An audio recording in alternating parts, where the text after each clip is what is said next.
इस तरह भाजी कि एक बहुत वड्डा षड्यंत्र, एक वड्डी गेम दा पार्ट है ये तीन काले कानून। ये ओदे मूहरे जिहड़ी वो गेम चलती है ना और निरंतर चलती है, मतलब 2014 तो वो रुकी नहीं, वो तुरदी जाती है तुरदी जाती है तुरदी जाती है। ये ओदा छोटा जिहा हिस्सा है। जे तुसीं कहो ना भी शैतान दी गड्डी है, तो ये शैतान दी गड्डी दे तीन पहिए ने, इंजन वो है। तो मैं अज इंजन की गल करूँ, because I always believe take away the cause and the effect will cease. So वो कॉज है, ये सारी चीज़ उत्थों शुरू हुई है, वो जड़। हुण जदों मैं देखदा over a period of time, मैं मुल्क देखदा, मैं अपना कॉन्स्टिट्यूशन देखदा, साड़ियाँ वैल्यूज़ देखदा, सोशल जस्टिस देखदा, डेमोक्रेसी देखदा।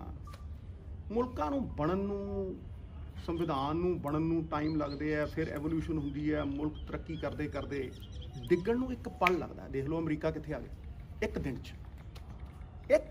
कित्थों कित्थे आ। वो स्नैक्स एंड लैडर्स हुंदी है ना, वो एक डंग वजदा ठां करदा बंदा जीरो ते आउंदा। मैं इंस्टीट्यूशनस दा हाल देखिया पिछले 4 सालां दे विच, जिथे इंस्टीट्यूशनस आ गईयां। तुसीं मीडिया दे लोग हो, the good the bad the ugly are everywhere, पर तुसीं मीडिया दा हाल देख लो। कदे सोच सकदा सी बंदा किड्डा रुतबा मीडिया दा, ते कदे सोच सकदा सी बंदा भी इस हद तक लोग कहणगे गोदी मीडिया, लोग गालां कड्ढणगे पब्लिकली। देखो लोगों की आवाज़ को रिस्पैक्ट करना मैं हमेशा करता, वो ही रब की आवाज़ है। The voice of the people is the voice of God. तुसी ये देख लो भी सोशल मीडिया होना है, कहते बड़ी रेवोल्यूशन है, बड़ी तगड़ी रेवोल्यूशन है, यदा कमाल कर दूगी, फलाना कर दूगी। वो ट्रोल आ गए, वो एक बंदा बैठा था कंप्यूटर पर, तुसी उन्होंने देखो भी इन्हें गाल कड्ढी है ना, जो गाल कड्ढण वाला होंदा, जिहदे पल्ले कुछ नहीं होंदा ना, कहते don't raise your voice, raise your argument. वो एक बंदा बैठा होंदा कंप्यूटर पर, टिक टिक टिक टिक टिक टिक टिक 40 मारता गाला, ठक ठक ठक। लोगों को पता नहीं कौन कौन कह रहे, बट वो है एक बंदा। मैं उन्हां गल्लां तो उत्ते उठ के ये कहना चाहना कि you can not take a nation's progress as granted. ये कोई गारंटी नहीं है कि तुसी हत्थ ते हत्थ धरे बैठे रहोगे कि एक मुल्क की, एक सूबे की जिहड़ी है वो तरक्की होंदी रहूगी और तुहाडी कोई इकनॉमिक पॉलिसी ना होवे, तुहाडी कोई सोच ना होवे और देश अगे वधदा रहूगा। सालां साल लगदे है, चंगे लोग काम करते हैं तां मुल्क एक स्टैप अगे वधदा। ते मैं हुण जिहड़ी वो वड्डी गेम दे वल नूं आ रहा ना, उत्थों शुरू करूँगा। हुण मैं स्टार्ट करदा अपनी उस वड्डी गेम। वो वड्डी गेम दा नाम है food security of India, food security and agriculture. देखो होर दुनिया दे विच जे तुसी मुੱਢ बनना होवे खेती ते फूड सिक्योरिटी, रोटी तो खानी है ना सारे ने, ये सब तो वड्डी चीज़। हुण जदों मैं इस फूड सिक्योरिटी की गल करदा तो इस फूड सिक्योरिटी की सेंट्रीफ्यूगल फोर्स की है, जिहदे वल बहुत घੱਟ लोगों का ध्यान जा रहा। सारे ये 3 काले कानूनों वल पूरी तरह फोकस ने, होने भी चाहिए, लेकिन it's part of that thing. The name is FCI, food corporation of India. ये गेम का वड्डा पार्ट है, मैं इनू इंजन मानना। और इस इंजन नूं, सरकारी इंजन नूं किसी होर दी गड्डी 'च फिट किया जा रहा है, ये भी मैं पूरी तरह मानदा और मैं अज प्रूव कर दूँ। लैंड मी ईयर्स। सवाल ये है कि फूड कॉरपोरेशन 1965 दे विच स्टैचूटरी बॉडी बनती है। कल इहदा फाउंडेशन डे सी, 14 सी, कल 24 फाउंडेशन डे। तो ये 4 फोल्ड परपज़ नाल बनती है कि तुसीं MSP लाओगे जी, प्रोक्योरमेंट करोगे जी, उस तो बाद प्रोक्योरमेंट तो बाद उसकी मेनटेनेंस, उसकी स्टोरेज, उसका जिहड़ा ट्रांसपोर्टेशन है वो करोगे जी। तीजी चीज़ कि ਉਹਦਾ ਜਿਹੜਾ ਬਫਰ ਸਟਾਕ ਹੈ, ਸਭ ਤੋਂ ਇੰਪੋਰਟੈਂਟ ਚੀਜ਼ ਕਿ ਜਿਹੜੀ ਦੇਸ਼ ਦੀ ਆਪਦਾ ਆਉਂਦੀ ਹੈ ਕਦੇ ਕਦੇ ਤੇ ਤੁਹਾਡੇ ਕੋਲ ਸਰਪਲਸ ਜਮ੍ਹਾਂ ਕੀਤਾ ਹੋਇਆ ਅਨਾਜ ਜਿਹੜਾ ਉਹ ਪਿਆ ਹੋਣਾ ਚਾਹੀਦਾ, ਬਫਰ ਸਟਾਕ ਹੋਣਾ ਚਾਹੀਦਾ। ਚੌਥੀ ਚੀਜ਼ ਕਿ ਇਸ ਦੇਸ਼ ਦੇ 80 ਕਰੋੜ ਗਰੀਬਾਂ ਨੂੰ ਪੀਡੀਐਸ, ਇਹ ਪੀਡੀਐਸ ਸਪਲਾਈ ਕਰਨਾ, ਇਹਦੀ ਚੌਥੀ ਉਹ। ਹੁਣ ਜਦੋਂ ਮੈਂ FCI ਨੂੰ ਦੇਖਦਾ ਤੇ ਮੈਂ ਇਹ ਦੇਖਦਾ ਕਿ FCI ਨੂੰ ਸੋਚੀ ਸਮਝੀ ਸਾਜ਼ਿਸ਼ ਦੇ ਨਾਲ ਮਾਰਿਆ ਗਿਆ, ਔਰ ਉਹ ਇਸ ਲਈ ਮਾਰਿਆ ਗਿਆ ਕਿ ਜਿਉਂ-ਜਿਉਂ FCI ਮਰਦੀ ਹੈ ਤੇ ਉਹਦਾ ਜਿਹੜਾ ਟੇਕ ਓਵਰ ਹੈ, ਉਹਦਾ ਹੈਂਡ ਓਵਰ ਹੈ, ਉਹ ਦੋ ਵੱਡੇ ਅਮੀਰਾਂ ਨੂੰ ਬੜੇ ਸਮੂਥਲੀ ਕੀਤਾ ਜਾਂਦਾ। ਵੇਖੋ ਜਦੋਂ ਆਪਾਂ FCI ਦੀ ਗੱਲ ਕਰੀਏ ਤੇ ਇਹ ਕੋਈ ਪ੍ਰੋਫਿਟ ਮੇਕਿੰਗ ਆਰਗੇਨਾਈਜੇਸ਼ਨ ਨਹੀਂ ਹੈ। ਜਿੱਦਾਂ DC ਦਫ਼ਤਰ ਚੱਲਦਾ, DC ਦਫ਼ਤਰ ਚੱਲਦਾ ਕਿ ਨਹੀਂ, DC ਦਫ਼ਤਰ ਚੱਲਦਾ, ਫੌਜ ਚੱਲਦੀ ਹੈ, ਪੁਲਿਸ ਚੱਲਦੀ ਹੈ, ਉਸੇ ਤਰ੍ਹਾਂ FCI is not an income generating statutory body।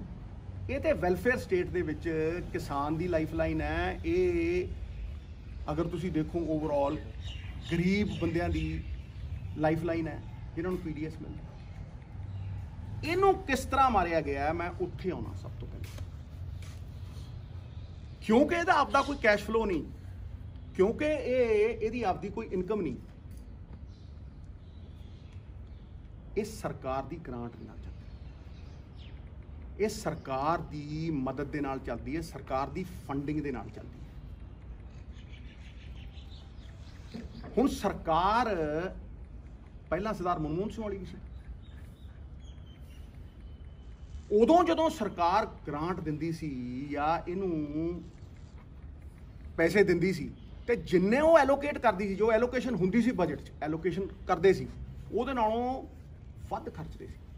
ਜੇ 1 ਲੱਖ ਕਰੋੜ ਦਿੱਤਾ ਹੈ ਤਾਂ 1,10,000 ਕਰੋੜ ਖਰਚਣਾ, ਜੇ ਅਗਲੇ ਸਾਲ 1,15,000, ਫਿਰ ਕਦੇ ਕਦੇ 1,25,000 ਕਰੋੜ ਵੀ ਖਰਚਦੇ ਸੀ। ਹੁਣ ਤੁਸੀਂ ਇਹ ਵੇਖੋ, ਮੈਂ ਪਹਿਲੇ ਪੁਆਇੰਟ ਤੇ ਆਉਣਾ, ਇਸ ਸਰਕਾਰ ਨੇ 2014 ਦੇ ਵਿੱਚ ਟੇਕ ਓਵਰ ਕੀਤਾ। 2014 ਤੋਂ ਲੈ ਕੇ FCI ਦੇ ਉੱਤੇ ਕਰਜ਼ਾ 2014 ਦੇ ਵਿੱਚ 91,000 ਕਰੋੜ ਸੀ, 91,400 ਕਰੋੜ FCI ਦੇ ਉੱਤੇ ਕਰਜ਼ਾ ਸੀ। ਤੇ ਤੁਸੀਂ ਇਹ ਵੇਖ ਲਓ ਕਿ ਆਹ 5 ਸਾਲਾਂ ਦੇ ਵਿੱਚ 5 ਈਅਰ ਐਂਡ ਅ ਕੁਆਟਰ ਕਰਜ਼ਾ 4 ਲੱਖ ਕਰੋੜ, 4 ਲੱਖ ਕਰੋੜ FCI ਦੇ ਉੱਤੇ ਕਰਜ਼ਾ। ਹੈਰਾਨ ਹਾਂ ਮੈਂ ਕਿ 50 ਸਾਲਾਂ ਦੇ ਵਿੱਚ, ਔਰ ਮੈਂ ਤੁਹਾਨੂੰ ਪੂਰੀ ਗੇਮ ਅਨਫੋਲਡ ਕਰਕੇ ਦਊਂਗਾ ਕਿ 50 ਸਾਲਾਂ ਦੇ ਵਿੱਚ ਇਹਦੇ ਤੇ ਕਰਜ਼ਾ ਚੜ੍ਹਦਾ 91,000, 5 ਸਾਲਾਂ ਦੇ ਵਿੱਚ ਇਹਦੇ ਤੇ ਕਰਜ਼ਾ ਚੜ੍ਹਦਾ ਹੈ 4 ਲੱਖ ਕਰੋੜ। ਇਸ ਤਰ੍ਹਾਂ ਹੀ ਦੇਸ਼ ਦਾ ਹਾਲ ਹੈ। ਕਹਿੰਦੇ ਜੀ ਅਸੀਂ ਤੇ ਇਕਨੋਮੀ ਖੜੀ ਕਰਤੀ, ਆਹ ਕਰਤਾ, ਉਹ ਕਰਤਾ, ਇਹਨੂੰ ਕਹੇ ਐਂਟੀ ਨੈਸ਼ਨਲ, ਇਹਨੂੰ ਕਹੇ ਫਲਾਨਾ ਖਾਲਿਸਤਾਨੀ ਤੇ ਫਲਾਨਾ। ਦੇਸ਼ ਦੇ ਉੱਤੇ ਕਰਜ਼ਾ, ਦੇਸ਼ ਦੇ ਉੱਤੇ ਕਰਜ਼ਾ ਵੀ ਇਸੇ ਪ੍ਰਪੋਰਸ਼ਨ 'ਚ ਚੜਿਆ। ਦੇਸ਼ ਦੇ ਉੱਤੇ ਕਰਜ਼ਾ 52 ਲੱਖ ਕਰੋੜ ਸੀ 67 ਸਾਲਾਂ 'ਚ, 67 ਸਾਲਾਂ 'ਚ 52 ਲੱਖ ਕਰੋੜ। ਤੇ ਇਹਨਾਂ ਦੀ ਮੋਦੀ ਸਰਕਾਰ ਆਈ ਹੈ ਤੇ 50 ਸਾਲਾਂ ਦੇ ਵਿੱਚ 82 ਲੱਖ ਕਰੋੜ, 28 ਲੱਖ ਕਰੋੜ ਰੁਪਈਆ ਕਰਜ਼ਾ ਚੜ੍ਹਦਾ। 67 ਸਾਲਾਂ ਦੇ ਵਿੱਚ ਇੱਕ ਸਾਲ ਦੇ ਵਿੱਚ ਚੜ੍ਹਦਾ 74,000 ਤੇ ਇਹਨਾਂ ਦੇ ਵੇਲੇ ਇੱਕ ਸਾਲ 'ਚ ਚੜ੍ਹਦਾ 7.5 ਲੱਖ ਕਰੋੜ। ਇੱਕ ਮਹੀਨੇ ਦੇ ਵਿੱਚ ਚੜ੍ਹਦਾ 6,000, ਇਹਨਾਂ ਦੇ ਵਿੱਚ ਚੜ੍ਹਦਾ ਇੱਕ ਮਹੀਨੇ ਦੇ ਵਿੱਚ 60,000 ਕਰੋੜ। ਕੋਈ ਬੈਸ ਲੈ ਮੇਰੇ ਨਾਲ, ਕੋਈ ਬੈਠ ਲੈ ਮੇਰੇ ਨਾਲ। ਆ ਪਿਛਲੀ ਸਰਕਾਰ ਕਿੱਦਾਂ ਸਿੱਟੀ ਸੀ? ਆ ਕਰਜ਼ੇ ਕਰਕੇ ਸਿੱਟੀ ਸੀ। ਤੁਸੀਂ ਦੱਸ ਦਿਓ। ਆਪਾਂ ਗੱਲਾਂ ਕਰਦੇ ਹੁੰਦੇ ਸੀ ਕਿ ਵੀ ਕਰਜ਼ੇ ਕਰਕੇ ਸਿੱਟੀ ਕਿ ਨਹੀਂ ਸਿੱਟੀ। ਤੇ ਉਹ ਤੇ 50% ਇਨਕਰੀਜ਼ ਹੈ। ਤੁਸੀਂ ਜੇ ਲਾਓ 54 ਲੱਖ ਕਰੋੜ ਤੇ 82 ਲੱਖ ਕਰੋੜ, ਤੇ ਇੱਥੇ ਜੇ ਤੁਸੀਂ ਲਾਓਗੇ ਤੇ 91,000 ਕਰੋੜ ਤੋਂ 4 ਲੱਖ ਕਰੋੜ। ਇਹਦਾ ਕਾਰਨ ਕੀ ਹੈ ਬਈ? ਇਹਦਾ ਕਾਰਨ ਇਹ ਹੈ कि ਜਿਹੜੀਆਂ ਐਲੋਕੇਸ਼ਨਾਂ ਪਹਿਲਾਂ ਹੁੰਦੀਆਂ ਸੀ ਉਹ ਐਲੋਕੇਸ਼ਨਾਂ ਚੋਂ 50% ਘੱਟ ਦਿੰਦੇ ਸੀ ਜਾਣ ਕੇ। ਔਰ ਤੁਹਾਨੂੰ ਮੈਂ ਅੱਗੇ ਅੱਗੇ ਜਿਉਂ ਇਹ ਅਨਫੋਲਡ ਹੁੰਦੀ ਰਹੂਗੀ ਤੁਹਾਨੂੰ ਮੈਂ ਪੂਰਾ ਟਿਕਾ ਕੇ ਦੱਸੂ ਕਿ ਇਹ 1 ਸਾਲ ਦੀ ਐਲੋਕੇਸ਼ਨ ਇਹਨਾਂ ਨੇ ਕੀਤੀ। ਮੈਂ ਤੁਹਾਨੂੰ ਲਾਸਟ ਸਾਲ ਦੀ ਉਹ ਦੱਸਦਾ, 1,84,000 ਕਰੋੜ ਫੂਡ ਸਿਕਿਉਰਿਟੀ ਦੀ ਐਲੋਕੇਸ਼ਨ ਕੀਤੀ ਤੇ ਦਿੱਤਾ ਕਿੰਨਾ 1,08,000 ਕਰੋੜ।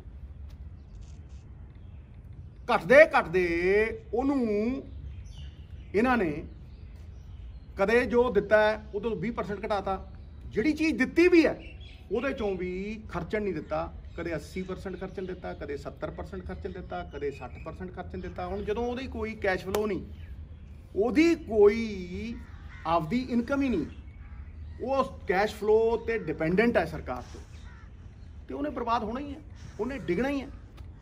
ਇਹ ਇੰਨਾ ਹੀ ਨਹੀਂ, it is not as bad as it looks, it is worse. ਕਿਉਂਕਿ ਉਹਨੂੰ ਜਿਹੜਾ ਫਿਰ ਇਹ ਗੌਰਮੈਂਟ ਵੱਲੋਂ ਕਰਜ਼ਾ ਦਿਵਾਉਣ ਲੱਗ ਗਏ। ਉਹਨੂੰ ਕਹਿੰਦੇ ਕਰਜ਼ਾ ਕਿੱਥੋਂ ਦਵਾਇਆ ਇਹਨਾਂ ਨੇ? NSSF, national small saving fund. ਉਹ ਨੈਸ਼ਨਲ ਸਮਾਲ ਸੇਵਿੰਗ ਫੰਡ ਜਿਹਦੇ ਵਿੱਚ ਕਿਸਾਨ ਵਿਕਾਸ ਪੱਤਰ ਨੇ, ਜਿਹਦੇ 'ਚ ਗਰੀਬ ਦੇ ਪੋਸਟ ਆਫਿਸ ਦੇ ਸੇਵਿੰਗ ਨੇ, ਜਿਹਦੇ 'ਚ ਇੱਕ ਮਿਡਲ ਕਲਾਸ ਆਦਮੀ ਦਾ ਪ੍ਰੋਵੀਡੈਂਟ ਫੰਡ ਹੈ,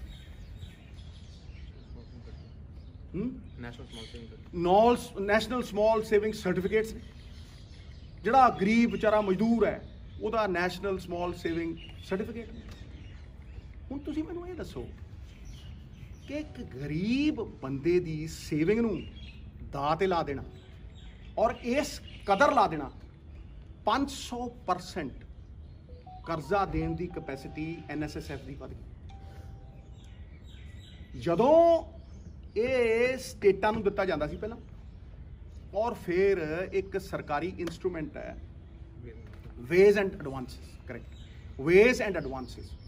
ਇਹ ਉਹਦੇ ਰਾਹੀਂ ਇਹ ਕਹਿ ਦਿੰਦੇ ਸੀ, ਸਰਕਾਰ ਵਾਲੇ ਕਹਿ ਦਿੰਦੇ ਸਰਦਾਰ ਮਨਮੋਹਨ ਸਿੰਘ ਕਹਿੰਦਾ ਵੀ ਭਾਈ 31 ਮਾਰਚ ਤੱਕ ਤੁਹਾਡਾ ਪੂਰਾ ਕਰ ਦੇਣਾ ਸੀ। ਉਹ ਪੂਰਾ ਹੋ ਜਾਂਦਾ ਸੀਗਾ, ਕੋਈ ਰੌਲਾ ਨਹੀਂ, ਕੋਈ ਗੌਲਾ ਨਹੀਂ, ਉਹ ਸਾਰਾ ਕੁਝ ਪੂਰਾ ਹੋ ਜਾਂਦਾ। ਇਹਨਾਂ ਨੇ ਉਹ ਇੱਕ ਡੰਗ ਟਪਾਤਾ। ਦੇਖੋ ਜਦੋਂ ਤੁਸੀਂ ਮਾਰਕੀਟ ਤੋਂ ਕਰਜ਼ਾ ਲੈਂਦੇ ਹੋ ਭਾਜੀ, ਤੇ ਉੱਥੇ ਡਿਪੋਜ਼ਿਟ ਹੁੰਦਾ 5% ਤੇ ਤੁਹਾਨੂੰ ਮਿਲ ਜਾਂਦਾ 7 ਤੇ 8 ਤੇ, ਠੀਕ ਹੈ ਜੀ। ਜਦੋਂ ਤੁਸੀਂ ਇਸ NSF ਗਰੀਬ ਦਾ ਪੈਸਾ ਲੈਂਦੇ ਹੋ ਤੇ ਇੰਨੇ ਹਾਈ ਰੇਟ ਆਫ ਇੰਟਰਸਟ ਨੇ, ਇਹਨੂੰ ਮਿਲਦਾ ਹੀ, ਇਹ ਰੇਟ ਆਫ ਇੰਟਰਸਟ ਜਿਹੜਾ ਡਿਪੋਜ਼ਿਟ ਦਾ ਹੀ ਹੈ ਉਹੀ 7-8% ਹੈ, ਤੇ ਤੁਹਾਨੂੰ ਮਿਲੂਗਾ 10%।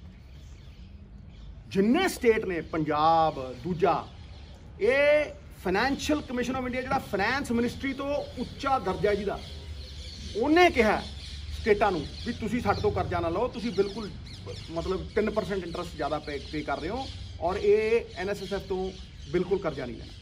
ਹੁਣ ਜਿਹੜੀ ਸਰਕਾਰ ਦਾ ਫਾਈਨੈਂਸ਼ੀਅਲ ਕਮਿਸ਼ਨ ਇਹ ਕਹਿ ਰਿਹਾ ਵੀ ਤੁਸੀਂ ਇਸ NSSF ਤੋਂ ਕਰਜ਼ਾ ਨਹੀਂ ਲੈਣਾ, ਉਹ ਸਰਕਾਰ ਆਪਣੀ FCI ਨੂੰ, ਜਿਹੜੀ ਕਿ ਨਾਨ ਪ੍ਰੋਫਿਟ ਮੇਕਿੰਗ ਉਹ ਹੈ, ਸਰਕਾਰ ਦੇ ਉੱਤੇ ਡਿਪੈਂਡੈਂਟ ਹੈ, ਸਰਕਾਰ ਦੀ ਏਡ ਦੇ ਉੱਤੇ ਡਿਪੈਂਡੈਂਟ ਹੈ, 10% ਦੇ ਹੈ ਸਰਵਿਸ ਪ੍ਰੋਵਾਈਡਰ।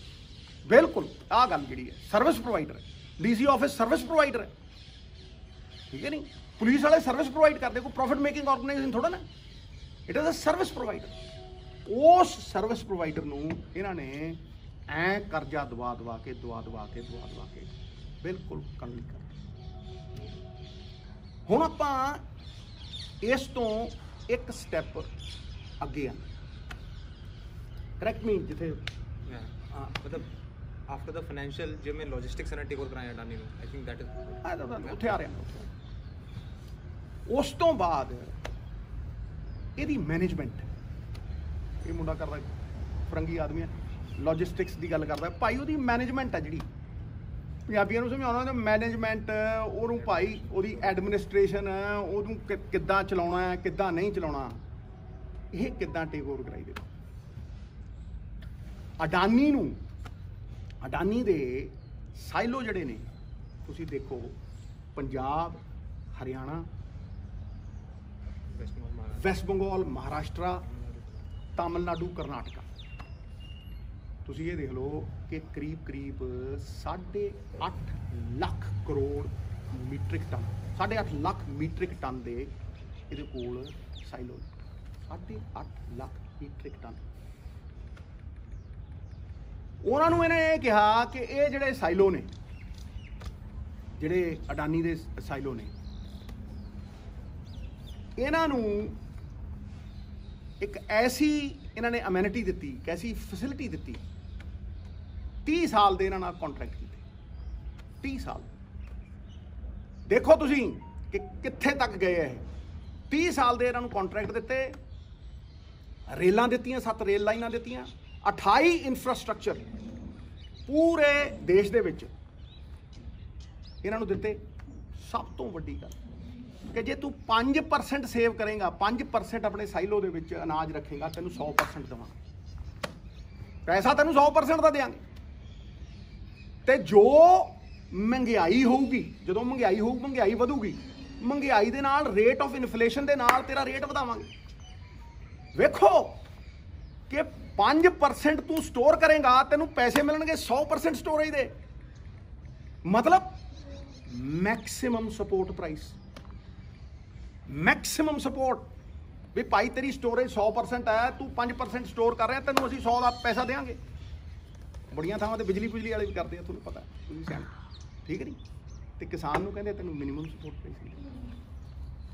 ਦੇਖੋ ਤੁਸੀਂ, ਮਤਲਬ ਮੈਂ ਕਿੱਡਾ ਹੈਰਾਨ ਹੁੰਨਾ ਕਿ ਕਿਸਾਨ ਨੂੰ ਕਹਿੰਦੇ ਤੈਨੂੰ ਮਿਨੀਮਮ ਸਪੋਰਟ ਪ੍ਰਾਈਸ ਨਹੀਂ ਦੇਣੀ, ਉਹਨੂੰ ਕਹਿੰਦੇ ਤੈਨੂੰ ਮੈਕਸਿਮਮ ਸਪੋਰਟ ਪ੍ਰਾਈਸ ਦੇਣੀ ਹੈ। ਚੱਕ ਰੇਲਾਂ, ਚੱਕ ਸਰਕਾਰੀ ਜ਼ਮੀਨ, ਸਾਰਾ ਕੁਝ ਚੱਕ, ਠੀਕ ਹੈ ਕਿ ਨਹੀਂ। ਇਹ ਸਭ ਤੋਂ ਵੱਡੀ ਗੱਲ ਮੈਨੂੰ ਇਹ ਲੱਗੀ। ਫਿਰ ਜਿਉਂ ਮਹਿੰਗਾਈ ਵਧੂਗੀ, ਤੈਨੂੰ ਅਸੀਂ ਕਿਰਾਇਆ ਵਧਾਈ ਜਾਵਾਂਗੇ, ਤੈਨੂੰ ਅਸੀਂ ਕੰਪਨਸੇਸ਼ਨ ਵਧਾਈ ਜਾਵਾਂਗੇ, ਠੀਕ। ਕਦੇ ਕਿਸਾਨ ਨੂੰ ਕਿਹਾ ਵੀ ਭਾਈ ਡੀਜ਼ਲ ਦੀ ਕੀਮਤ ਜਦੋਂ ਵੱਧਦੀ ਹੈ ਤੇ ਤੇਰੀ MSP ਵਧਾਵਾਂਗੇ। 6 ਰੁਪਏ ਸੀ ਡੀਜ਼ਲ 1992 'ਚ, ਠੀਕ ਹੈ ਜੀ, 6 ਰੁਪਏ। ਅੱਜ ਦੇਖ ਲਓ ਕਿੱਥੇ ਹੈ। ਤੇ ਉਹ ਵਧਿਆ ਕਰੀਬ 15 ਤੋਂ 16, ਪਰ 16 ਗੁਣਾ, ਤੇ ਕਿਸਾਨ ਦੀ MSP 4 ਗੁਣਾ। ਕਦੇ ਕਿਹਾ ਡੀਰੈਗੂਲਰਾਈਜ਼ ਕਰਤਾ। ਰਾਮਮੋਹਨ ਸਿੰਘ ਨੇ ਇਹਨੂੰ ਰੈਗੂਲੇਟਡ ਰੱਖਿਆ ਸੀ ਵੀ ਕਿਸਾਨ ਦੇ ਕਰਕੇ ਇਹਨੂੰ ਨੀਵਾਂ ਰੱਖੋ, ਆਂਦੇ ਹੀ ਡੀਰੈਗੂਲਰਾਈਜ਼ ਕਰਤਾ। ਅੰਬਾਨੀਆਂ ਦੇ ਪੰਪ ਖੜੇ ਕਰਤੇ, ਬੰਦ ਪਏ ਸੀ, ਕਿਉਂਕਿ ਕਿਸੇ ਨੂੰ ਪੁੱਛ ਲਓ ਪੰਜਾਬ ਦੇ ਵਿੱਚ ਬੰਦ ਪਏ ਸੀ ਸਾਰੇ। ਜਦੋਂ ਹੀ ਇਹਨੂੰ ਡੀਰੈਗੂਲੇਟ ਕੀਤਾ, ਉਹਦੇ ਜਿਹੜੇ ਰਿਫਾਈਨਰੀ ਮਾਰਜਨਸ ਵਧੇ, ਠੱਕ ਦੇਣੇ, ਸਾਰੇ ਪੰਪ ਖੜੇ ਹੋ ਗਏ, ਪੌਂ 12। ਗਰੀਬ ਦੇ ਪੈਸੇ ਪੋਸਟ ਆਫਿਸ ਵਾਲੇ ਵੀ ਚੱਕ। 3 ਮਹੀਨਿਆਂ 'ਚ ਅੰਬਾਨੀ ਕਮਾਉਂਦਾ 10,000 ਕਰੋੜ, ਤੇ post office, postal services of India 15,000 crore down. ਇਹ ਸੁਣਿਆ। ਇਸ ਤੋਂ ਬਾਅਦ iron hands in velvet gloves, ਹੱਥ ਲੋਹੇ ਦਾ, ਪਰ ਉੱਤੇ ਦਸਤਾਨੇ ਸ਼ਨੀਲ ਵਾਲੇ ਪਾਏ। ਆਹ ਤੇ ਦੇਖਣ ਨੂੰ ਕਿਆ ਲੱਗਦਾ, ਵਾਹ। Iron hands in velvet gloves ਕੀ ਹੁੰਦਾ ਜੀ। ਉਸ ਤੋਂ ਅੱਗੇ ਇੱਕ ਸਟੈਪ ਜਾਂਦੇ ਆ ਕਿ ਹੁਣ ਇਹਨੂੰ ਲੀਗੈਲਿਟੀ ਦੇਣੀ। Correct me if I'm wrong, ਠੀਕ ਹੈ। ਇਹਨੂੰ ਹੁਣ ਲੀਗਲ ਆਪਾਂ ਜਾਮਾ ਬਣਾਈਏ, ਇਹਦੀ ਲੈਜਿਟਮੇਸੀ ਨੂੰ ਤਗੜਾ ਕਰੀਏ। ਸ਼ਾਂਤਾ ਕੁਮਾਰ ਕਮੇਟੀ, ਵਾਹ, ਲਓ ਜੀ, ਸ਼ਾਂਤਾ ਕੁਮਾਰ ਕਮੇਟੀ। ਨੋਰਮਲੀ ਕਮੇਟੀਆਂ ਆਪਦੀ ਰਿਪੋਰਟ 2 ਸਾਲ 2.5 ਸਾਲ ਜਾਂਦੀ। ਸ਼ਾਂਤਾ ਕੁਮਾਰ ਜੀ ਆਉਂਦੇ ਆ, ਅਗਸਤ ਦੇ ਵਿੱਚ ਆਉਂਦੇ ਆ, ਤਰਥੱਲੀ ਪਾ ਦਿੰਦੇ, ਫਟਾਫਟ ਠੱਕ। ਜਨਵਰੀ ਦੇ ਵਿੱਚ ਰਿਪੋਰਟ ਸਬਮਿਟ। ਕੀ ਰੈਕਮੈਂਡੇਸ਼ਨ ਹੈ? ਪਹਿਲੀ ਰੈਕਮੈਂਡੇਸ਼ਨ ਕੀ ਹੈ? ਤੁਸੀਂ ਹੈਰਾਨ ਰਹਿ ਜਾਓਗੇ। ਮੈਂ ਕਹਿੰਦਾ, ਦੇਖੋ ਤਾਂ ਹੀ ਕਹਿੰਦਾ, ਇਹ ਵੱਡੀ ਗੇਮ ਦੇ ਵਿੱਚੋਂ ਇਹ 3 ਕਾਨੂੰਨ ਤੇ ਕੁਝ ਵੀ ਨਹੀਂ, ਚੀਜ਼ ਹੀ ਕੁਝ ਨਹੀਂ। ਇਰਰਿਸਪੈਕਟਿਵ ਆਫ ਕੇ ਕਾਲੇ ਕਾਨੂੰਨ ਤੁਸੀਂ ਰਿਪੀਲ ਕਰ ਲਓ ਜਾਂ ਇਹ ਚੱਲੀ ਜਾਣ। ਇਹ ਗੇਮ ਚੱਲ ਰਹੀ ਹੈ, ਇਹ ਗੇਮ ਚੱਲ ਰਹੀ ਹੈ। ਕੀ ਗੇਮ ਹੈ? ਸ਼ਾਂਤਾ ਕੁਮਾਰ ਜੀ ਕਹਿੰਦੇ ਆ ਜਨਵਰੀ 2015 'ਚ, 2014 ਦੇ ਵਿੱਚ, ਅਗਸਤ ਦੇ ਵਿੱਚ ਆਉਂਦੇ ਆ, 2015 ਦੇ ਵਿੱਚ ਕਹਿੰਦੇ ਆ ਕਿ ਜਿੰਨੇ ਸਾਈਲੋ ਨੇ, ਅਡਾਨੀ ਦੇ ਜਿੰਨੇ ਸਾਈਲੋ ਨੇ, ਇਹਨਾਂ ਨੂੰ ਪ੍ਰੋਕਿਉਰਮੈਂਟ ਸੈਂਟਰ ਬਣਾ ਕਿ ਭਾਈ ਪ੍ਰੋਕਿਉਰਮੈਂਟ ਜਿੰਨੀ ਹੋਊਗੀ, ਫਸਲ ਜਿੰਨੀ ਚੁੱਕੀ ਜਾਊਗੀ, ਹੁਣ ਅਡਾਨੀ ਚੁੱਕੂ, ਵਿੱਚ ਕੋਈ ਨਹੀਂ। ਅਡਾਨੀ ਆਪ ਕਹਿੰਦਾ ਵਿੱਚ ਕੋਈ ਨਹੀਂ, ਮਤਲਬ ਕੋਈ ਆੜਤੀਆ ਵੀਰ ਨਹੀਂ ਵਿੱਚ। 1 ਲੱਖ ਆੜਤੀਆ ਹੈ ਜਿਹੜਾ ਮੁੱਢ ਹੈ ਸਾਡੀ ਇਸ ਬਾਪ ਦਾਦਿਆਂ ਦੀ ਜਨਰੇਸ਼ਨ ਦੇ ਵਿੱਚ ਜਦੋਂ ਕਿਸੇ ਨੂੰ 10,000 ਦੀ ਲੋੜ ਪੈਂਦੀ ਹੈ, 20-25,000 ਦੀ ਲੋੜ ਪੈਂਦੀ ਹੈ, ਆੜ੍ਹਤੀ ਆਪ ਕਹਿੰਦੇ ਆ। ਮੈਂ ਜਦੋਂ ਮੰਡੀ ਗਿਆ ਸੀ ਨਾ, ਤੇ ਉੱਥੇ ਆੜ੍ਹਤੀ ਵੀਰ ਨੇ ਮੈਨੂੰ ਕਿਹਾ, ਕਹਿੰਦਾ ਸਰ ਅਸੀਂ ਤਾਂ ਜ਼ਿਮੀਂਦਾਰਾਂ ਦੇ ਕਿੰਨੇ ਕੁ ਜ਼ਿਆਦਾ ਸ਼ੁਕਰਗੁਜ਼ਾਰ ਹਾਂ ਵੀ ਸਾਡੀ ਤਾਂ ਰੋਜ਼ੀ ਰੋਟੀ ਉਹ ਚਲਾਉਂਦੇ ਆ। ਜੇ ਉਹ ਨਾ ਹੋਣ, ਉਹਨਾਂ ਦੀ ਬਰਕਤ ਨਾ ਹੋਵੇ ਤਾਂ ਅਸੀਂ ਕਿੱਥੇ ਹੋਈਏ। ਪ੍ਰੋਕਿਉਰਮੈਂਟ ਸੈਂਟਰ ਉਹਦੇ ਇਹ ਕਹਿਤਾ ਵੀ ਜਿੰਨੇ ਦੇ ਸਾਈਲੋ ਨੇ ਉਹ ਹੁਣ ਪੂਰੇ ਦੇਸ਼ ਦੇ ਵਿੱਚ ਇਹਦਾ ਮਤਲਬ ਔਰ ਰეკਮੈਂਡੇਸ਼ਨ ਕੀ ਕਰਦੇ ਆ ਕਿ ਜੀ ਤੁਸੀਂ ਪ੍ਰਾਈਵੇਟ ਬੰਦਿਆਂ ਨੂੰ ਹੁਣ ਪ੍ਰੋਕਿਉਰਮੈਂਟ ਹਵਾਲੇ ਕਰੋ। FCI ਪ੍ਰੋਕਿਉਰਮੈਂਟ ਨਹੀਂ ਕਰੂਗੀ। ਕਿੱਡੀਆਂ ਵੱਡੀਆਂ ਗੱਲਾਂ ਨੇ, ਅੱਜ ਤੱਕ ਕਿਸੇ ਨੇ ਕੀਤੀਆਂ ਨਹੀਂ ਗਈਆਂ। FCI ਪ੍ਰੋਕਿਉਰਮੈਂਟ ਨਹੀਂ ਕਰੂਗੀ, ਪ੍ਰਾਈਵੇਟ ਬੰਦੇ ਪ੍ਰੋਕਿਉਰ ਕਰਨਗੇ। ਤੇ ਪ੍ਰਾਈਵੇਟ ਬੰਦਾ ਕੌਣ ਪ੍ਰੋਕਿਉਰ ਕਰਨ ਵਾਲਾ ਰਹਿ ਗਿਆ? ਇੱਕੋ ਹੀ ਬੰਦਾ ਹੈ। ਕੰਟਰੈਕਟਾਂ ਦੇ ਵਿੱਚ ਵੀ ਕੁੰਡੀਆਂ ਜਿਵੇਂ ਇੱਥੇ ਪੈਂਦੀਆਂ ਨੇ ਨਾ, ਜੋ ਟੈਂਡਰ ਹੁੰਦੇ ਆ, ਫੜਦੇ ਨੇ ਉਦੋਂ ਹੀ ਲਾਈਨ ਜੀ ਲਿਖ ਦਿੰਦੇ ਸੀ, ਪੋਲੀ ਜੀ ਐਜੀ ਕੇ ਉਹ ਜਾਂਦਾ ਇੱਕ ਨੂੰ ਹੀ। ਠੀਕ ਹੈ, ਸਾਰਾ ਦਾ ਸਾਰਾ ਜਿੰਨਾ ਇਨਫਰਾਸਟ੍ਰਕਚਰ ਹੈ, ਮਹਾਰਾਜ ਕੀ ਰეკਮੈਂਡ ਕਰਦੇ ਆ ਕਿ ਜਿੱਦਾਂ ਦੇ ਮੱਧ ਪ੍ਰਦੇਸ਼ 'ਚ ਸਾਈਲੋ ਨੇ ਨਾ, ਜਿੱਦਾਂ ਦੇ ਮੱਧ ਪ੍ਰਦੇਸ਼ 'ਚ ਸਾਈਲੋ ਨੇ ਨਾ, ਉੱਦਾਂ ਦੀ ਤੁਸੀਂ ਇਹ ਸਟੋਰੇਜ ਸ਼ੁਰੂ ਕਰੋ। ਮੱਧ ਪ੍ਰਦੇਸ਼ ਕਿਹਦੇ ਇੱਕ ਸਾਈਲੋ ਨੇ? ਇਕੱਲੇ ਅਡਾਨੀ 3 ਲੱਖ ਮੀਟ੍ਰਿਕ ਟਨ ਉੱਥੇ ਪਹਿਲਾਂ ਹੀ ਸਾਈਲੋ ਬਣੇ ਹੋਏ ਅਡਾਨੀ ਦੇ। ਇਹ ਕਿੱਡੀ ਖਤਰਨਾਕ ਗੇਮ ਹੈ, ਤੁਸੀਂ ਇਹਦਾ ਅੰਦਾਜ਼ਾ ਨਹੀਂ ਲਾ ਸਕਦੇ। ਮੈਂ ਜਿਉਂ ਪਰਤਾਂ ਖੋਲੀ ਜਾਊਂਗਾ, ਜਿਵੇਂ ਪਿਆਜ਼ ਦੀਆਂ ਖੁੱਲਦੀਆਂ, ਤੁਸੀਂ ਆਪੇ ਹੀ ਕਹੋਗੇ ਵੀ ਕਿੱਡੀ ਵੱਡੀ ਗੇਮ। ਲਓ ਜੀ, ਉਹ ਸਾਰਾ ਹੈਂਡ ਓਵਰ ਕਰਤਾ। ਦੂਜੀ ਰეკਮੈਂਡੇਸ਼ਨ ਸ਼ਾਂਤਾ ਕੁਮਾਰ ਕਮੇਟੀ ਦੀ ਕੀ ਕਹਿ ਰਿਹਾ? ਉਹ ਦੂਜੀ ਰეკਮੈਂਡੇਸ਼ਨ ਉਹ ਇਹ ਹੈ ਕਿ ਭਾਈ ਕਿਸਾਨ ਨੂੰ MSP ਦੇ ਉੱਤੇ ਕੋਈ ਬੋਨਸ ਨਹੀਂ ਦਊਗਾ। ਕੋਈ ਸਟੇਟ ਜਿਹੜਾ ਬੋਨਸ ਦਊਗਾ, ਜਿਹਨੇ ਬੋਨਸ ਦਿੱਤਾ ਅਸੀਂ ਉਹਦੀ ਫਸਲ ਨਹੀਂ ਚੱਕਣੀ। ਲੋਕਾਂ ਨੂੰ ਬੜਿਆਂ ਨੂੰ ਭਰਮ ਹੁੰਦਾ। ਇੱਥੇ ਮੈਂ ਕਈ ਪਿੰਡਾਂ ਵਾਲਿਆਂ ਨੂੰ ਵੀ ਦੇਖਦਾ, ਉਹ ਵੀ ਸੋਚਦੇ ਆ ਕਿ ਕਿਤੇ ਸਰਕਾਰ ਚੱਕਦੀ ਹੈ, ਪੰਜਾਬ ਸਰਕਾਰ। ਨਾ ਨਾ ਨਾ ਨਾ ਨਾ, ਇਸ ਭਰਮ ਚੋਂ ਨਿਕਲੋ। ਇਹ ਪੰਜਾਬ ਸਰਕਾਰ ਨਹੀਂ ਚੱਕਦੀ, ਇਹ ਸੈਂਟਰ ਚੱਕਦਾ ਹੈ, ਇਹ FCI ਚੱਕਦੀ ਹੈ। ਔਰ ਜਦੋਂ FCI ਚੱਕਦੀ ਹੈ, ਉਹ ਟੋਟਲ ਜਾ ਕੇ ਉਹਨੂੰ ਸਟੋਰੇਜ ਕਰਦੀ ਹੈ, ਉਹਦਾ ਉਹ ਕਰਦੀ ਹੈ, ਔਰ ਅੱਗੇ PDS ਦੇ ਵਿੱਚ ਦਿੰਦੀ ਹੈ। ਦੂਜੀ ਰეკਮੈਂਡੇਸ਼ਨ ਇਹ ਕਰ ਰਹੇ ਹੈ ਕਿ ਕੋਈ ਬੋਨਸ ਨਹੀਂ ਦੇਣਾ। ਹੁਣ ਸਟੇਟ ਦੀ ਸਰਕਾਰ ਹੈ, ਸਟੇਟ ਦੇ ਚੁਣੇ ਨੁਮਾਇੰਦੇ ਆ, ਉਹ ਜਦੋਂ ਦੇਖਦੇ ਆ ਵੀ MSP ਵਾਜਬੀ ਹੈ ਨਹੀਂ, MSP ਹੈ ਹੀ ਨਹੀਂ, ਠੀਕ ਹੈ, ਤੇ ਅਸੀਂ MSP ਦਈਏ, ਤੇ ਉਹਨਾਂ ਨੂੰ ਉੱਤੋਂ ਥ੍ਰੈਟ ਆਉਂਦੀ ਹੈ ਕਿ ਜੇ ਤੁਸੀਂ ਮਾੜਾ ਜਿਹਾ ਵੀ ਬੋਨਸ ਦਿੱਤਾ ਤੇ ਤੁਹਾਡੀ ਫਸਲ ਨਹੀਂ ਚੱਕਣੀ। It tantamounts to blackmail, it tantamounts to threat. ਤੁਸੀਂ ਦੇਖ ਲਓ, ਜਦੋਂ ਦੀ ਇਹਨਾਂ ਦੀ ਸਰਕਾਰ ਆਈ ਹੈ 2014 ਤੋਂ ਲੈ ਕੇ ਅੱਜ ਤੱਕ, ਕਿਸੇ ਇੱਕ ਸਟੇਟ ਨੇ ਬੋਨਸ ਨਹੀਂ ਦਿੱਤਾ। ਪਹਿਲਾਂ ਬੋਨਸ ਹੁੰਦੇ ਹੁੰਦੇ, ਇੱਕ ਬੋਨਸ ਨਹੀਂ ਦਿੱਤਾ। ਤੇ ਤੀਜੀ ਦੇਖੋ, ਤੁਸੀਂ ਇੱਕ ਬੰਦੇ ਨੂੰ ਮਤਲਬ 70 ਤੋਂ 90 ਕਰੋੜ ਦੀ ਆਬਾਦੀ ਨੂੰ ਮਾਰ ਕੇ ਇੱਕ ਬੰਦੇ ਨੂੰ ਇਹ ਸ਼ਹਿਨਸ਼ਾਹ ਬਣਾ ਰਹੇ ਆ। ਦੇਖੋ ਤੁਸੀਂ ਤੀਜੀ ਰეკਮੈਂਡੇਸ਼ਨ ਦੇਖੋ, ਕਹਿੰਦੇ ਜੀ ਇਹ ਜਿਹੜਾ ਸਟੋਰੇਜ ਹੈ ਨਾ ਸਾਈਲੋਂ ਵਾਲੀ, ਇਹਨੂੰ ਐਕਸਪੈਂਡ ਕਰ ਦਿਓ, ਇਹਨੂੰ ਐਕਸਪੈਂਡ ਕਰ ਦਿਓ। ਦੇਖੋ ਅਡਾਨੀ ਦੇ ਕੋਲ ਪਹਿਲਾਂ ਹੀ 8,75,000 ਮੀਟ੍ਰਿਕ ਟਨ ਪਹਿਲਾਂ ਹੀ ਹੈ ਉਹਦੇ ਕੋਲ, ਪਹਿਲਾਂ ਹੀ ਉਹ ਸਟੋਰੇਜ ਉਹਦੇ ਕੋਲ ਬਰਕਰਾਰ। ਇਹ ਕੀ ਕਹਿੰਦੇ ਆ, ਹੁਣ 4 ਲੱਖ ਕਰੋੜ ਹੋਰ ਦੇ, 4 ਲੱਖ ਕਰੋੜ ਹੋਰ ਦੇ ਦਿਓ। 4 ਲੱਖ ਮੀਟ੍ਰਿਕ ਟਨ, ਹਾਂ metric, sorry 4 lakh metric ton, 4 lakh metric ton ਹੋਰ ਦੇ ਦਿਓ, ਤੇ ਉਹਨੂੰ ਫਿਰ ਤੁਸੀਂ 3 ਸਾਲਾਂ 'ਚ ਡਬਲ ਕਰ ਦਿਓ। ਮਤਲਬ ਕਿ 13 ਲੱਖ ਮੀਟ੍ਰਿਕ ਟਨ ਹੁਣ ਦੇ ਦਿਓ, ਤੇ 3 ਸਾਲਾਂ 'ਚ ਉਹਨੂੰ 25 ਲੱਖ ਮੀਟ੍ਰਿਕ ਟਨ ਦੇ ਦਿਓ। ਕਿੱਥੇ ਦੇ ਦਿਓ? FCI ਦੀ ਸਰਕਾਰੀ ਜ਼ਮੀਨ ਦੇ ਉੱਤੇ। ਭਾਜੀ ਤੁਸੀਂ ਦੇਖੋ ਮਤਲਬ ਕਿ ਇਹ ਗੇਮ ਕਿੱਡੀ ਵੱਡੀ ਹੈ। ਮੈਂ ਤਾਂ ਹੀ ਤੁਹਾਨੂੰ ਕਹਿ ਰਿਹਾ ਕਿ ਤੁਸੀਂ ਇਹ ਰਿਪੀਲ, ਰੱਬ ਕਰੇ, ਪ੍ਰਮਾਤਮਾ ਕਰੇ ਕਿ ਇਹ ਕਿਸਾਨਾਂ ਦਾ ਜਿਹੜਾ ਸੰਘਰਸ਼ ਹੈ, ਜਿਹਨੇ ਸਾਡੀ ਪੱਗ ਉੱਚੀ ਕੀਤੀ ਹੈ, ਉਹ ਪੂਰੀ ਤਰ੍ਹਾਂ ਸਫਲ ਹੋਵੇ।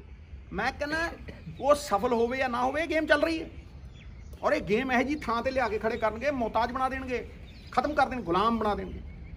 ਮੈਂ ਕਹਿ ਰਿਹਾ ਚੈਲੰਜ ਨਾਲ, ਔਰ ਮੇਰੇ ਨਾਲ ਮੈਂ ਕਦੋਂ ਦਾ ਕਹਿਣਾ ਬਹਿਸ, ਆ ਮੇਰੇ ਨਾਲ ਬੈਠ, ਮੈਂ ਬੈਠ, ਕੋਈ ਨਹੀਂ ਜਵਾਬ ਨਹੀਂ ਦਿੰਦਾ। ਬੈਸਣਾ ਤਾਂ ਬਹੁਤ ਦੂਰ ਦੀ ਗੱਲ ਹੈ, ਕੋਈ ਜਵਾਬ ਨਹੀਂ ਦਿੰਦਾ।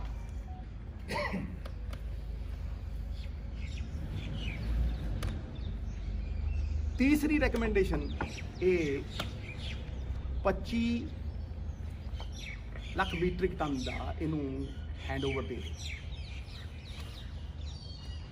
ਇਹ ਠੀਕ ਹੈ ਕਿ ਜੀ ਜਿਹੜਾ ਸਾਈਲੋ ਹੈ ਉਹ 1/3 ਜ਼ਮੀਨ ਦੇ ਉੱਤੇ FCI ਦੀ ਬਣ ਗਈ। ਉਹਨੂੰ ਘੱਟ ਥਾਂ ਚਾਹੀਦੀ, ਅਡਾਨੀ ਆਪ ਕਹਿੰਦਾ, ਦੇਖ ਲਓ। ਉਹ ਕਹਿੰਦਾ ਜੀ ਠੀਕ ਹੈ, ਘੱਟ ਦੇ ਉੱਤੇ ਮਿਲਦਾ ਔਰ ਇਹਦੇ ਜਦੋਂ ਤੁਸੀਂ ਪਾਉਂਦੇ ਹੋ, ਅਨਾਜ ਰੱਖਦੇ ਹੋ, ਨਾ ਉਹ ਗਲਦਾ ਹੈ, ਨਾ ਉਹਨੂੰ ਕੋਈ ਕੀੜਾ ਲੱਗਦਾ ਹੈ, ਅਤੇ ਉਹਨੂੰ ਤੁਸੀਂ ਮਹਿਫੂਜ਼ ਰੱਖ ਸਕਦੇ ਹੋ ਸਾਲਾਂ ਸਾਲ। ਇਹ ਠੀਕ ਹੈ। ਪਰ ਜੇ ਤੁਸੀਂ ਅਡਾਨੀ ਨੂੰ ਇਨਫਲੇਸ਼ਨ ਦੇ ਨਾਲ ਰੇਜ਼ ਦੇਣੀ ਹੈ, ਜੇ ਤੁਸੀਂ ਉਹਨੂੰ 5% ਸਟੋਰੇਜ ਦੇ ਉੱਤੇ 100% ਉਹ ਦੇਣਾ ਹੈ, ਜੇ ਤੁਸੀਂ ਉਹਨੂੰ ਰੇਲਾਂ ਦੇਣੀਆਂ ਨੇ, ਜੇ ਤੁਸੀਂ ਉਹਨੂੰ ਇੰਨਾ ਇਨਫਰਾਸਟ੍ਰਕਚਰ ਦੇਣਾ, ਮੇਰਾ ਸਵਾਲ ਇਹ ਹੈ ਕਿ ਫਿਰ ਹਿੰਦੁਸਤਾਨ ਦੀ ਸਰਕਾਰ ਆਪ ਕਿਉਂ ਨਹੀਂ ਲਾਉਂਦੀ ਪੈਸੇ ਨੂੰ? ਇਹਨੂੰ 5% ਦੇ ਕੇ 100% ਇਨਕਰੀਜ਼ ਕਿਉਂ ਦੇਣੀ ਹੈ ਬਈ? ਕੌਣ ਰੋਕਦਾ ਹੈ? ਇਹ ਬਹੁਤ ਵੱਡੀ ਗੇਮ, ਬਹੁਤ ਹੀ ਵੱਡੀ ਗੇਮ ਆ। ਹੁਣ ਤੁਸੀਂ ਦੇਖਿਓ, ਮੈਂ ਪਾਰਟ 2 ਤੇ ਆਊਂਗਾ ਇਸ ਗੇਮ, ਫਿਰ ਤੁਹਾਨੂੰ ਇਹ ਸਮਝ ਆਊ ਕਿ ਪਰਦਾਫਾਸ਼ ਕਿਵੇਂ ਹੁੰਦਾ। ਅਜੇ ਤੱਕ ਤਾਂ ਪਰਦੇ ਮੇ ਰਹਿਣਾ, ਜਦੋਂ ਪਰਦਾਫਾਸ਼ ਹੋਊ ਤੁਹਾਨੂੰ ਇਹ ਸਮਝ ਆਊ ਵੀ ਇਹ ਕਰ ਕੀ ਰਹੇ ਨੇ ਔਰ ਅਸੀਂ ਵੇਅਰ ਆਰ ਵੀ ਹੈਡਡ, ਅਸੀਂ ਕਿੱਧਰ ਨੂੰ ਜਾ ਰਹੇ ਹਾਂ। ਚੌਥੀ ਰეკਮੈਂਡੇਸ਼ਨ ਆਉਂਦੀ ਹੈ ਕਿ ਜਿਹੜਾ ਗਰੀਬਾਂ ਨੂੰ PDS ਮਿਲਦਾ, ਉਹ 67% ਗਰੀਬ ਦੇਸ਼ ਦਾ PDS ਲੈਂਦਾ ਜੀ। 67% ਗਰੀਬ ਦੇਸ਼ ਦਾ PDS ਲੈਂਦਾ, ਜਿਹਨੂੰ FCI, ਉਹ ਪ੍ਰੋਫਿਟ ਮੇਕਿੰਗ ਆਰਗੇਨਾਈਜੇਸ਼ਨ ਕਿਉਂ ਨਹੀਂ ਹੈ ਵੀ FCI?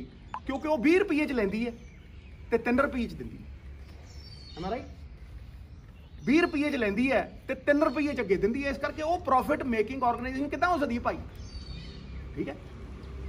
ਇਹ 67% ਗਰੀਬ ਜਿਹਦੀ ਲਾਈਫ ਲਾਈਨ ਹੈ FCI, ਕਿਸਾਨ ਜਿਹਦੀ ਫਸਲ ਚੁੱਕਦੀ ਹੈ FCI, ਸਟੇਟ ਜਿਨ੍ਹਾਂ ਨੂੰ 5-5 ਹਜ਼ਾਰ ਕਰੋੜ ਰੁਪਈਆ ਇਨਕਮ ਆਉਂਦੀ ਹੈ ਮੰਡੀਆਂ ਦੀ ਫੀਸ, ਉਹ ਕੋਈ ਹੋਰ ਨਹੀਂ ਦਿੰਦਾ, ਉਹ FCI ਦਿੰਦੀ ਹੈ। ਠੀਕ ਹੈ ਕਿ ਨਹੀਂ? ਇਹ 67% ਗਰੀਬ ਨੂੰ ਜਿਹੜੀ PDS ਮਿਲਦੀ ਹੈ, ਇਹਨੂੰ ਘਟਾ ਕੇ 40%।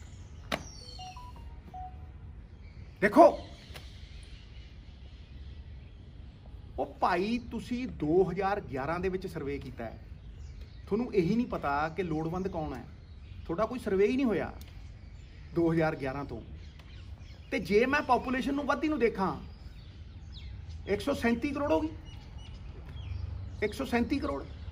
ਤੇ ਭਾਈ 137 ਕਰੋੜ ਚੋਂ ਉਦੋਂ 80 ਕਰੋੜ ਸੀ। ਜਿਸ ਰੇਟ ਨਾਲ ਵਧੀਏ ਤੇ 10 ਕਰੋੜ ਵਧਣੇ ਚਾਹੀਦੇ ਭਾਈ। ਤੁਹਾਡੇ ਕੋਲ ਕੋਈ ਡਾਟਾ ਹੋਵੇ, ਕੋਈ ਤੁਹਾਡੇ ਕੋਲ ਇਹ ਬੈਂਚਮਾਰਕ ਹੋਵੇ ਵੀ ਤੁਹਾਨੂੰ ਇਹ ਪਤਾ ਲੱਗੇ ਵੀ ਆਹ ਅਮੀਰ ਹੋ ਗਿਆ ਜਾਂ ਆਹ ਗਰੀਬ ਹੋ ਗਿਆ, ਤਾਂ ਤੇ ਤੁਸੀਂ ਦੱਸੋ। ਕਾਰਨ ਇਹ ਹੈ ਵੀ ਤੁਸੀਂ ਹੰਗਰ ਇੰਡੈਕਸ ਦੇ ਵਿੱਚ, ਭੁੱਖਮਰੀ ਦੇ ਵਿੱਚ 94 ਨੰਬਰ,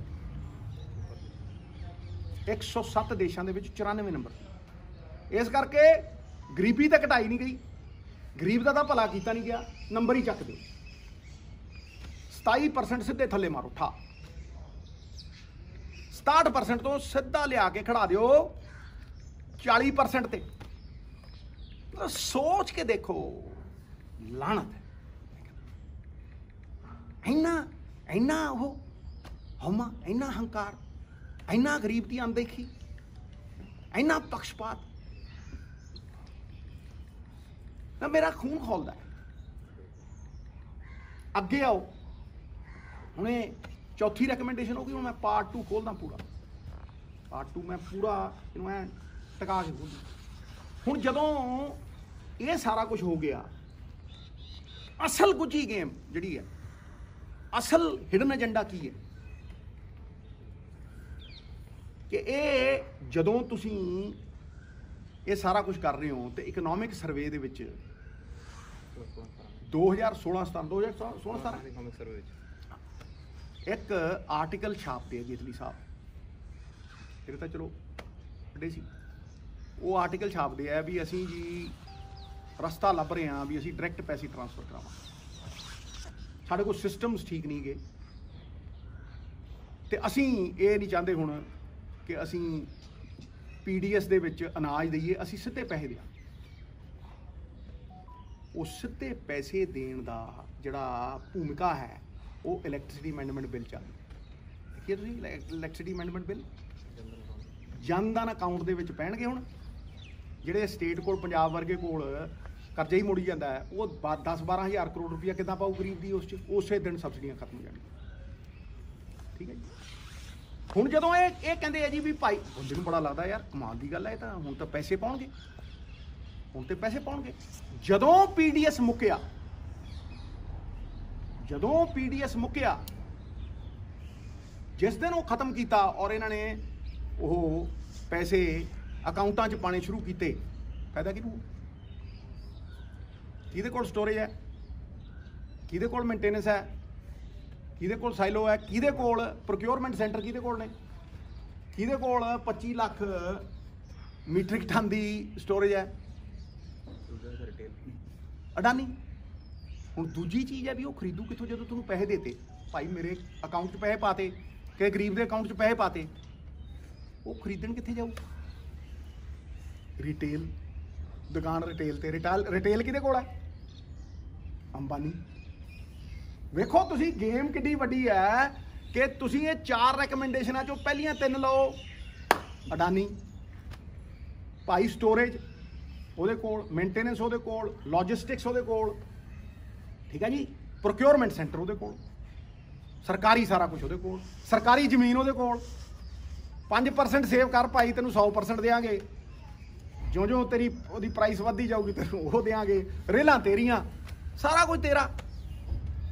ਹੁਣ ਗਰੀਬ ਨੂੰ ਇਹ ਨਹੀਂ ਸਮਝ ਆਉਂਦੀ ਵੀ ਭਾਈ ਜਦੋਂ ਤੇਰੇ ਅਕਾਊਂਟ 'ਚ ਪਾਉਣਗੇ ਔਰ ਇਹ ਲਾਸਟ ਸਾਲ 'ਚ ਕਰਨਗੇ। ਮੈਨੂੰ ਪਤਾ ਹੈ ਮੇਰੇ ਦੋਸਤ ਬਾਹਰ ਵੀ ਹੈਗੇ ਆ ਕਿ ਕੀ ਸੁਜੈਸ਼ਨਸ ਮੰਗਦੇ ਆ, ਔਰ ਮੈਂ ਮੇਰੀ ਬਾਂਹ ਬੂ ਨਹੀਂ ਮਰੋੜ ਸਕਦੇ, ਸਵਾਲ ਪੈਦਾ ਨਹੀਂ ਹੁੰਦਾ, ਮੈਂ ਚੋਨੀ ਰਵਾਦਾਰ ਨਹੀਂ। ਹੁਣ ਇਹ ਉੱਥੇ ਆਉਣਗੇ, ਇਹ ਜਦੋਂ ਪੀਡੀਐਸ ਬੰਦ ਕਰਨਗੇ, ਤੁਸੀਂ ਇਹ ਵੇਖੋ ਰਿਲਾਇੰਸ ਦੀ ਮੋਨੋਪੋਲੀ ਪਹਿਲਾਂ ਹੀ ਬਣੀ ਹੋਈ ਹੈ, ਉਹਨੂੰ ਉਹ ਹਿਲਾ ਹੀ ਨਹੀਂ ਸਕਦਾ। ਪੁੱਛੋ ਕਿੱਦਾਂ? ਹੁਣ ਖਰੀਦਦਾਰੀ ਜਿਹੜੀ ਹੁੰਦੀ ਹੈ ਉਹ ਆਨਲਾਈਨ ਹੁੰਦੀ ਹੈ ਭਾਈ। ਅੰਬਾਨੀ ਰਿਟੇਲ ਖੁੱਲੀ, ਉਹਨੂੰ ਕਿਹਨੇ ਐਂਡੋਰਸ ਕੀਤਾ? ਫੇਸਬੁੱਕ, WhatsApp ਤੇ ਜੀਓ ਇਕੱਠਾ ਹੋ ਗਿਆ, ਤੇ ਜੀਓ ਕਰੋੜ ਦਾ ਹੋ ਗਿਆ। 137 ਕਰੋੜ ਚੋਂ 100 ਕਰੋੜ ਬੰਦਾ ਸਿੱਧਾ ਇਹਨਾਂ ਦੇ ਥੱਲੇ, ਹਿੱਲ ਹੀ ਨਹੀਂ ਸਕਦਾ। ਮੋਨੋਪੋਲੀ ਕਿੱਥੋਂ ਹਿੱਲੂ? ਫੇਸਬੁੱਕ ਨੇ ਦੇਖਿਆ ਭਾਈ ਇਹ ਤਾਂ ਸਾਰੀਆਂ ਘੁੰਡੀਆਂ ਹੀ ਬਦਲਤੀਆਂ ਇਹਨਾਂ ਨੇ। ਪਹਿਲਾਂ ਅਸੀਂ ਸਿੱਧਾ ਚੱਕ ਲੈਂਦੇ ਸੀ ਐਪਲ ਤੋਂ ਸਾਰੇ ਫੋਨ, ਹੁਣੇ ਕਹਿੰਦੇ 25% ਚੱਕੋ।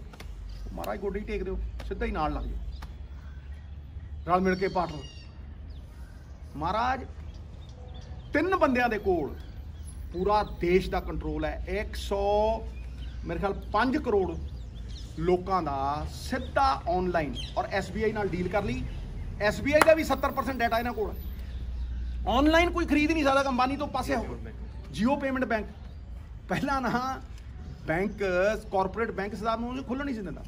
ਉਹ ਕਹਿੰਦਾ ਯਾਰ ਜੇ ਕਾਰਪੋਰੇਟ ਬੈਂਕ ਖੋਲ ਦਿਓਗੇ ਤੇ ਜਿਹੜਾ ਕਾਰਪੋਰੇਟ ਹੈ ਉਹ ਪੈਸੇ ਲਊਗਾ ਲੋਕਾਂ ਦੇ ਤੇ ਆਪਣੇ ਆਪ ਨੂੰ ਹੀ ਦੇ ਲੂ, ਮੈਂ ਨਹੀਂ ਖੋਲ੍ਹਣ ਦਿੰਦਾ। ਇਹਨਾਂ ਨੇ ਹੁਣ ਕਾਰਪੋਰੇਟ ਬੈਂਕ ਵੀ ਖੋਲ੍ਹ, ਤੁਸੀਂ ਹਿੱਲ ਹੀ ਨਹੀਂ ਸਕਦੇ। ਔਰ ਫਿਰ ਗਰੀਬ, ਮੈਂ ਸਵਾਲ ਕਰਦਾ, ਗਰੀਬ ਨੂੰ ਇਹ ਨਹੀਂ ਪਤਾ ਕਿ ਭਾਈ ਜਦੋਂ ਉਹ ਖਰੀਦਣ ਜਾਊ ਉਹਨੂੰ 3 ਰੁਪਏ ਦਾ ਮਿਲੂ ਕਿ ਅੰਬਾਨੀ ਦੇ ਰੇਟ ਤੇ ਮਿਲੂ? ਆਪ ਹੀ ਦੇਖੋ ਹੁਣ ਜਿਹੜੀ ਪੀਡੀਐਸ ਦੇ ਵਿੱਚ ਉਹਨੂੰ ਉਹ ਤਾਂ ਕੈਸ਼ ਹੋ ਗਿਆ, ਤੇ ਆਟੋਮੈਟਿਕਲੀ ਮਾਰਕੀਟ ਰੇਟ ਤੇ ਮਿਲੇਗਾ। ਜਦੋਂ ਕੈਸ਼ ਦੇ ਉੱਤੇ ਆ ਗਿਆ ਉਹ, ਤੇ ਉਹ ਮਾਰਕੀਟ ਰੇਟ ਤੇ ਖਰੀਦੂ ਨਾ। ਕਿੱਡੀ ਗੇਮ ਹੈ, ਤੁਸੀਂ ਦੇਖੋ ਸਹੀ, ਇਹ ਕਦੋਂ ਦੀ ਚੱਲਣ ਰਹੀ ਹੈ? ਇਹ ਕੋਈ ਅੱਜ ਦੀ ਨਹੀਂ ਚੱਲਣ ਰਹੀ, ਇਹ ਕਿੰਨੀ ਦੇਰ ਦੀ ਚੱਲਣ ਰਹੀ ਹੈ। ਔਰ ਇਹ ਬਗੈਰ ਪੋਲੀਟੀਕਲ ਸਹਿਯੋਗ ਹੋ ਸਕਦਾ? Can you beat it? And it is regardless of the 3 laws ਵੀ ਲਾਗੂ ਹੋਣ ਨਾ ਹੋ। ਇਹ ਮੈਂ ਕਹਿ ਰਿਹਾ ਪਹਿਲੇ ਦਿਨ ਤੋਂ ਵੀ ਇਹ ਜਿਹੜੇ ਲਾਜ਼ ਨੇ ਇਹਨਾਂ ਨੂੰ ਤੁਸੀਂ ਰਿਪੀਲ ਕਰਾ ਲਓ ਜਾਂ ਨਾ ਕਰਾਓ। ਇਹ ਗੇਮ ਨੂੰ ਫਰਕ ਪੈਂਦਾ ਭਾਜੀ, ਤੁਸੀਂ ਤੇ ਚੰਗੇ ਸਿਆਣੇ ਹੋ। ਮੈਂ ਇਸੇ ਕਰਕੇ ਇਹ ਸੱਚ ਨੂੰ, ਹਾਲੇ ਮੈਂ ਅੱਗੇ ਚੱਲੂ ਥੋੜੇ, ਮੈਂ ਇਸੇ ਕਰਕੇ ਇਸ ਸੱਚ ਨੂੰ ਬੇਨਕਾਬ ਕਰਨਾ ਚਾਹੁੰਦਾ ਸੀਗਾ ਕਿਉਂਕਿ ਤੁਹਾਡੀ ਕ੍ਰੈਡੀਬਿਲਿਟੀ ਹੈ। ਲੋਕਾਂ 'ਚ ਖੜ ਕੇ ਮੇਰੇ ਵੱਲੋਂ ਹੀ ਸਵਾਲ ਕਰ ਦਿਓ, ਓਏ ਮਾਈ ਦਾ ਲਾਲ ਜੰਮਿਆ ਨਹੀਂ, ਕੋਈ ਆ ਕੇ ਬਹਿ ਜੇ, ਮੈਂ ਜਾਣਾ ਕੱਲਾ ਜਾ ਆ ਗੱਲ ਕਰ। ਇਹ ਹੈ ਕਿ ਨਹੀਂ ਹੈ? ਕਿੱਡਾ ਪੱਖਪਾਤ ਕਰਦੇ ਆ ਇਹ। ਉਹਨੂੰ ਮੈਕਸਿਮਮ ਸਪੋਰਟ ਪ੍ਰਾਈਸ, ਇਹਨੂੰ ਮਿਨੀਮਮ ਸਪੋਰਟ ਪ੍ਰਾਈਸ ਨਹੀਂ। ਹਾਂਜੀ, ਸਾਰਾ ਦੇਸ਼ ਲੁਟਾਤਾ, ਗਿਰਵੀ ਰੱਖਿਆ, ਗਿਰਵੀ। ਫਿਰ ਤੁਸੀਂ ਅੱਗੇ ਆਓ। ਮਹਾਰਾਜ ਸਟੇਟ ਮੇਰੇ ਸੁਪਨੇ ਹੈ, ਮੈਂ ਉਹਨਾਂ ਸੁਪਨਿਆਂ ਨੂੰ ਜਿਉਣਾ, ਤੇ ਮੈਂ ਰੱਬ ਨੂੰ ਜੋ ਅਰਦਾਸ ਕੀਤੀ ਹੈ ਉਹ ਪੂਰੀ ਹੋਈ ਅੱਜ ਤੱਕ। 45 ਸਾਲ ਤੱਕ ਸਾਰਾ ਕੁਝ ਪੂਰਾ ਕਰ ਲਿਆ। ਮੇਰਾ ਸੁਪਨਾ ਹੈ, ਮੈਂ ਦੇਖਦਾ ਕਿ ਪੰਜਾਬ ਦਾ ਐਗਰੀਕਲਚਰ ਸਾਡੀ ਰੀੜ੍ਹ ਦੀ ਹੱਡੀ ਹੈ। भाई असी मार्केटिंग स्ट्रैटजी बनाइए, असी इकट्ठे होइए, असी कोआपरेटिव बनाइए भाई, असी कोआपरेटिव होके गरीब छोटा जिहड़ा फार्मर है उन्होंने चुकीए। पर जिहड़े मैं सुपने देखदा ये बीज देणगे, उन्होंने खत्म कर देणगे। पुछो किद्दां? किसी भी एग्रीकल्चर की जे ट्रांसफॉर्मेशन तुसीं करनी है तुहानूं बफर स्टॉक चाहिए। क्यों? क्योंकि भाई उगण नूं तो लगने 6 महीने, खाना तुसीं रोज़ है। कोई फसल ले लो, उन्होंने उगण नूं 4 महीने लगने, 5 महीने लगने हैं, खाना तुसीं रोज़ है, हर रोज़ तुसीं खाना। तुहानूं बफर स्टॉक चाहिए ही चाहिए। हुण बफर स्टॉक किहदे कोल है भाई? अडानी। मैं कहा सूबा लख जोर ला ले, लख जोर ला ले, सूबा मोहताज बना दे। ਜਿਹੜੇ ਉਦੋਂ ਕਹਿੰਦੇ ਹੁੰਦੇ ਸੀ GST ਵਾਹ ਜੀ ਵਾਹ, ਮੈਂ ਉਦੋਂ ਕਿਹਾ ਸੀ 2 ਸਾਲ ਪਹਿਲਾਂ ਤੁਹਾਡੇ ਹੱਥ ਠੂਠਾ ਦੇ ਦੇਣਗੇ। This is a direct attack on the federal structure of India. ਖਤਮ ਕਰ ਦੇਣਗੇ, ਨਹਿਸ ਤਹਿਸ ਕਰ ਦੇਣਗੇ, ਬਿਲਕੁਲ ਬਰਬਾਦ ਕਰ ਦੇਣਗੇ। We are headed that way. Fit ਕਰ ਲਿਆ ਸਾਰਾ ਕੁਝ ਇਹਨਾਂ ਨੇ ਵੀ ਤੁਸੀਂ ਜੋ ਮਰਜ਼ੀ ਕਰੀ ਜਾਓ। ਇਹ ਤੇ ਗੁੜ ਦੇ ਕੇ ਮਾਰਦੇ ਆ, ਗੁੜ ਦੇ ਕੇ ਮਾਰਦੇ ਆ। ਇਹ ਤਾਂ ਪਹਿਲੀ ਵਾਰ ਹੈ ਕਿਸਾਨ ਨੇ ਥੁੱਕਿਆ, ਉਹਨੇ ਥੁੱਕੇ। ਇਸ ਕਰਕੇ ਉਹ ਸੁਪਨੇ ਵੀ ਸਾਕਾਰ ਨਹੀਂ ਹੋਣੇ। ਫਿਰ ਭਾਈ ਇਹ ਕੀ ਚੱਕਰ ਕੀ ਹੈ? ਇਹ 2 ਬੰਦਿਆਂ ਪਿੱਛੇ 70 ਕਰੋੜ ਬੰਦਿਆਂ ਨੂੰ ਗੁੱਜੀ ਗੇਮ ਦੇ ਕੇ ਇਹ ਮਰਨ ਡਏ ਹੈ। ਕਿਉਂ? ਕੀ ਗੱਲ ਕੀ ਹੈ ਬਈ? ਗੱਲ ਬੜੀ ਸਿੰਪਲ ਹੈ। ਵੇਖੋ ਕਿਹਨਾਂ ਦੇ ਜਹਾਜ਼ਾਂ ਚੜ੍ਹਦੇ ਆ ਇਹ ਜਦੋਂ ਇਲੈਕਸ਼ਨ ਕੰਪੇਨ 'ਚ ਜਾਂਦੇ। ਦੇਖੋ ਨਾ, ਮੈਂ ਤੇ ਆਪ ਵੇਖਿਆ। ਕੌਣ ਇਲੈਕਸ਼ਨ ਫੰਡਿੰਗ ਕਰਦਾ? ਤੀਜੀ ਗੱਲ ਮੀਡੀਆ ਹੀ ਦੇਖ ਲਓ ਕਿੰਨਾ ਕੰਟਰੋਲ 'ਚ ਹੈ, ਕਿੱਥੇ ਕਿਹਦੇ ਕੰਟਰੋਲ 'ਚ ਹੈ ਦੇਖ ਲਓ। 70% ਕਿਹਦਾ ਕੰਟਰੋਲ ਹੈ ਦੇਖ ਲਓ। ਉਹ ਪੈਸੇ ਕਿੱਥੋਂ ਆਉਂਦੇ ਭਾਈ? मैं कल क्या सी कि तुम्हारी तहजीब खुद अपने खंजर से खुदकुशी करेगी। जो आशियाना शाख नाजुक पे होगा ना पायदार। तुसी अपनी तहजीब दे नाल खुदकुशी कर रहे हैं, आचरण व्यवहार दे नाल। ये कोमल डाल दे उत्ते आशियाना बनाओ, कित्थे ना पायदार होगा। ये पहली बार ये मतलब एक मूवमेंट बनी है, चंद लोगों तक सीमित नहीं, पूरे हिंदुस्तान की बनी। तो इस करके ये बहुत इंपॉर्टेंट है भाजी कि तुसी इस आवाज़ नूं लोगों तक लेके जाओ। मैं तो मतलब जड़ा मेरे अरमान सी मैं तो जी लिया, पर मैं लड़ूं इंच नहीं पिछे हटदा। पर मैनू कोई ये गर्ज नहीं कि मैनू कुछ चाहिए। मुझे करण दे देखिए एविएशन दे ਅਸੀਂ ਦੇਖੇ 에어ਪੋਰਟ 6 ਅੱਜ ਦੀ ਰਿਪੋर्ट आई इंडियन एक्सप्रेस से एयरपोर्ट ਦੇ ਨਾਲ पोर्ट पोर्ट मुंद्रा पोर्ट फलाना। नहीं, NITI Aayog and finance ministry ने ऑब्जेक्शन भी लाई, फिर भी दिते गए अदनानी ਨੂੰ। अदनानी ਦਾ एक्चुअल ਜਿਹੜਾ वेल्थ है वो $26 बिलियन है ਤੇ ਕਰਜ਼ਾ $30 बिलियन है। ਤੁਸੀਂ ਜਿਹੜੀ ਪੋਰਟ ਦੀ ਗੱਲ ਕੀਤੀ ਬੜੀ ਇੰਟਰਸਟਿੰਗ ਚੀਜ਼ ਹੈ। ਆਪਣੇ ਪੰਜਾਬ ਦੀ ਕਿਸਾਨੀ ਨਾਲ ਲਿੰਕਡ ਹੈ। ਜਿਹੜੇ ਆਪਾਂ ਪਹਿਲਾਂ ਬਾਰਡਰ ਤੋਂ ਟ੍ਰੇਡ ਕਰਦੇ ਸੀਗੇ ਉਹ ਇਹਨਾਂ ਨੇ ਬੰਦ ਕਰਤੀ, ਤੇ ਹੁਣ ਜਦੋਂ ਉਹ ਪਾਕਿਸਤਾਨ ਤੋਂ ਘੁੰਮ ਕੇ ਆਉਂਦੀ ਹੈ ਤੇ ਉਹਨੂੰ ਮੁੰਬਈ ਪੋਰਟ ਤੇ ਕਹਿੰਦੇ ਖੋਲ ਨਹੀਂ ਸਕਦੇ, ਐਂਟੀ ਨੈਸ਼ਨਲ ਹੈ, ਮੁੰਦਰਾ ਪੋਰਟ ਤੇ ਖੋਲ ਲੈਂਦੇ ਨੇ ਉਹਨੂੰ। ਫਿਰ ਉਹ ਮੁੰਦਰਾ ਪੋਰਟ ਤੋਂ ਹੋ ਕੇ ਪੰਜਾਬ ਆ ਜਾਂਦਾ। ਦੇਖੋ ਇਹ ਦੇਖੋ ਕਿੰਨੀ ਵੱਡੀ ਗੱਲ ਕੀਤੀ ਮੁੰਡੇ ਨੇ ਹੈ। ਇਹ ਮਤਲਬ ਵੇਖੋ ਤਰਨਤਾਰਨ ਤੋਂ ਪਾਕਿਸਤਾਨ ਟ੍ਰੇਨ ਮੁੰਦਰਾ ਪੋਰਟ ਤੋਂ ਕੀਤੀ ਹੁਣ 22 ਕਿਲੋਮੀਟਰ ਜਾਣਾ। ਸਾਡੇ मतलब किस्मत ते ताले लाते इन्होंने। आ छोटी कुर्सी दे मैं करवा। साडे अगर अमृतसरों जाना है तो 22 किलोमीटर जाना है, साडा समान 2100 किलोमीटर जाता दुबई नूं। कराची बॉम्बे खुला 2100 किलोमीटर जाता है। उतों घूम के फिर आता, फिर जे किते खड़दा है जाके वो मुंद्रा पोर्ट है, क्योंकि उत्थे $5 घट रेट रखे हुए। इन्हां दे प्यो का राज है ते प्यो कौन है मैनूं समझ नहीं आई। इन्हें बापदार प्यो तो ये ने जिहड़े नीतियां बनाउंदे नचाउंदे दुख हुंदा। इसे करके मैं कहना कि you cannot take it for granted कि a nation's destiny will be successful for sure. Anti national ਜਿਹੜਾ ਨਾਲ ਖੜਾ ਠੀਕ ਹੈ, ਐਂਟੀ ਨੈਸ਼ਨਲ ਹੋਏ ਉਹ ਤੂੰ ਐ ਹੋਏ, ਮੈਂ ਖੜ ਗਿਆ ਪਿਆ, ਮੈਂ 1 ਇੰਚ ਪਿੱਛੇ ਨਹੀਂ ਹੋ ਗਿਆ ਅੱਜ ਤੱਕ। I have never flinched nor backed an inch. ਉੱਥੇ ਵੀ ਮੈਂ ਕਿਹਾ ਇਹ ਪੰਜਾਬੀ ਨੂੰ ਪੁੱਛ ਕੇ ਵੇਖੋ ਵੀ ਇਹ ਸਾਨੂੰ ਡੈਲੀਬਰੇਟ ਮੈਕੈਨਿਜ਼ਮ ਦੇ ਨਾਲ ਮਾਰ ਰਹੇ ਕਿ ਨਹੀਂ ਮਾਰ ਰਹੇ, ਡੈਲੀਬਰੇਟ ਮੈਕੈਨਿਜ਼ਮ ਦੇ ਨਾਲ ਮਾਰ ਰਹੇ, ਸੋਚੀ ਸਮਝੀ ਸਾਜ਼ਿਸ਼ ਦੇ ਤਲੇ ਮਾਰ। I rest my case। ਇਹਦੇ ਚੋਂ ਕੋਈ ਚੀਜ਼ ਕਿਸੇ ਨੇ, ਹਿੰਦੁਸਤਾਨ ਦਾ ਕੋਈ ਮੰਤਰੀ ਵਜ਼ੀਰ ਤੇ ਕਾਹਦੇ ਰਹਿ ਗਏ, मैं तो पहले ही कहता कि शतरंज का वजीर और इंसान का ज़मीर अगर मर जाए तो खेल खत्म। मैं तो पहले ही कही बैठा, मुक गया काम। काहदे रह गए हुण ते ये पर्दे फाश हो गए, लोकां च आ गए, सामने आ गए। पहला तो ਉਹ ਮੇਰੇ ਵਰਗਾ ਇੱਕ ਹੁੰਦਾ ਸੀਗਾ, ਉਹਦੇ ਮਗਰ ਪੈ ਜਾਂਦੇ ਬੋਟ ਜੇ ਆਏ, ਮੈਨੂੰ ਸਮਝ ਨਹੀਂ ਸੀ ਆਉਂਦੀ, ਪਰ ਮੈਂ ਕਦੇ ਡਰਿਆ ਨਹੀਂ। ਜਿੰਨੇ ਕੋਈ ਸ਼ਰੀਫ ਬੰਦੇ ਤਾੜ ਦੇ ਇਹਦੇ ਗਾਲ ਉਹਦੇ ਗਾਲ, ਉਹ ਭਾਈ ਕਿਉਂ ਆਵਾਜ਼ ਚੁੱਕਦੇ ਹੋ? ਆਰਗੂਮੈਂਟ ਚੁੱਕੋ ਆਪਦੀ, ਰੀਜ਼ਨ ਦਿਓ। ਤੇ ਹੁਣ ਦਿੱਲੀ 'ਚ ਜਦੋਂ 10,000 ਆਵਾਜ਼ ਆਉਂਦੀ ਹੈ ਥਾੜ ਕਰਦੀ, ਤੇ ਸਮਝ ਨਹੀਂ ਆਉਂਦਾ ਹੁਣ ਕਿਹਨੂੰ ਵੋਟ ਲਾਈਏ ਤੇ ਕਿਹਨੂੰ ਉਹ ਲਾਈਏ, ਤੇ ਸਾਰਿਆਂ ਦਾ ਪੋਟ ਕਰਤਾ ਉਹਨਾਂ ਨੇ। ਸਮਝ ਨਹੀਂ ਨਾ ਆਉਂਦੀ ਹੁਣ ਵੀ ਕਿਹਨੂੰ ਬੋਲੀਏ। 10,000 ਆਵਾਜ਼ ਆਉਂਦੀ ਹੈ ਧਾੜ ਕਰਦੀ 10,000 ਆਵਾਜ਼ ਆਉਂਦੀ ਹੈ ਹਰ ਰੋਜ਼, ਨਾਲ ਸਿਰ ਉੱਚਾ ਹੁੰਦਾ। ਫਿਰ ਉਹਨੂੰ ਕਹੀਦਾ ਪੋਲੀਟੀਕਲ ਆ ਫਲਾਨਾ, ਲੈ ਦੱਸ ਇੱਦਾਂ ਇੱਥੇ ਬੈਠੇ ਭਾਈ, ਹਰ ਰੋਜ਼ ਨਾਲੇ ਟਵੀਟ ਪਾਈਦਾ, ਨਾਲੇ ਉਹਨਾਂ ਦੀ ਹੱਲਾਸ਼ੇਰੀ ਕਰੀਏ, ਨਾਲੇ ਟਿਕਾ ਕੇ ਉਹਨਾਂ ਨਾਲ ਖੜੇ, ਮੋਢੇ ਨਾਲ ਮੋਢਾ ਲਾ ਕੇ ਖੜੇ, ਬਦਲੇ ਕੁਝ ਨਹੀਂ। ਇਹ ਗੱਲ ਹੈ ਵੀ ਬਹੁਤ ਸਾਰੇ ਜਿੱਦਾਂ ਲੋਕਾਂ ਦਾ ਕਈਆਂ ਦੇ ਵਿੱਚ ਇਹ ਵੀ ਮਤਲਬ ਸਮਝ ਆ ਕਿ ਇੱਕ ਤਰ੍ਹਾਂ ਦਾ ਜਿਹੜਾ ਅੰਦੋਲਨ ਹੈ ਇਕੱਲੇ ਕਿਸਾਨਾਂ ਦਾ, ਜਿਹੜੇ ਦੂਜਿਆਂ ਨੂੰ ਆ ਕਈਆਂ ਨੂੰ ਲੱਗਦਾ ਵੀ ਅਸੀਂ ਸ਼ਾਇਦ ਪ੍ਰਭਾਵਿਤ ਨਹੀਂ ਹੋਣਾ, ਉਹਨਾਂ ਲਈ ਤੁਸੀਂ ਕਿਵੇਂ ਸੋਚਦੇ ਵੀ ਉਹ ਕਿਵੇਂ ਜੁੜੇ ਨੇ ਜਾਂ ਉਹਨਾਂ ਨੂੰ ਨਾਲ ਕਿਵੇਂ ਆਉਣਾ ਚਾਹੀਦਾ? ਇਹ ਗੱਲ ਭਾਜੀ ਤੁਸੀਂ ਬੜਾ ਵੱਡਾ ਸਵਾਲ ਕੀਤਾ। ਮੈਨੂੰ ਬੜੇ ਲੋਕ ਪੁੱਛਦੇ ਸਿੰਧੂ ਸਾਹਿਬ ਦਿੱਲੀ ਜਾਓ, ਮੈਂ ਉਹਨਾਂ ਨੂੰ ਕਹਿੰਦਾ ਕਿ ਇਹ ਪੋਲੀਟੀਕਲ ਮੂਵਮੈਂਟ ਹੈ ਜਾਂ ਸੋਸ਼ਲ ਮੂਵਮੈਂਟ? ਇਹ ਲੋਕਾਂ ਦੀ ਮੂਵਮੈਂਟ ਹੈ ਜਾਂ ਕਿਸੇ ਪੋਲੀਟੀਸ਼ੀਅਨ ਨੇ ਖੜੀ ਕੀਤੀ ਹੈ? ਇਹ ਮਾਫ ਕਰਨਾ, ਪੋਲੀਟੀਸ਼ੀਅਨ ਐਡੇ ਤਕੜੇ ਹੁੰਦੇ ਤੇ ਦਿਨ ਕਿਉਂ ਦੇਖਦੇ, ਸਮਝਿਓ?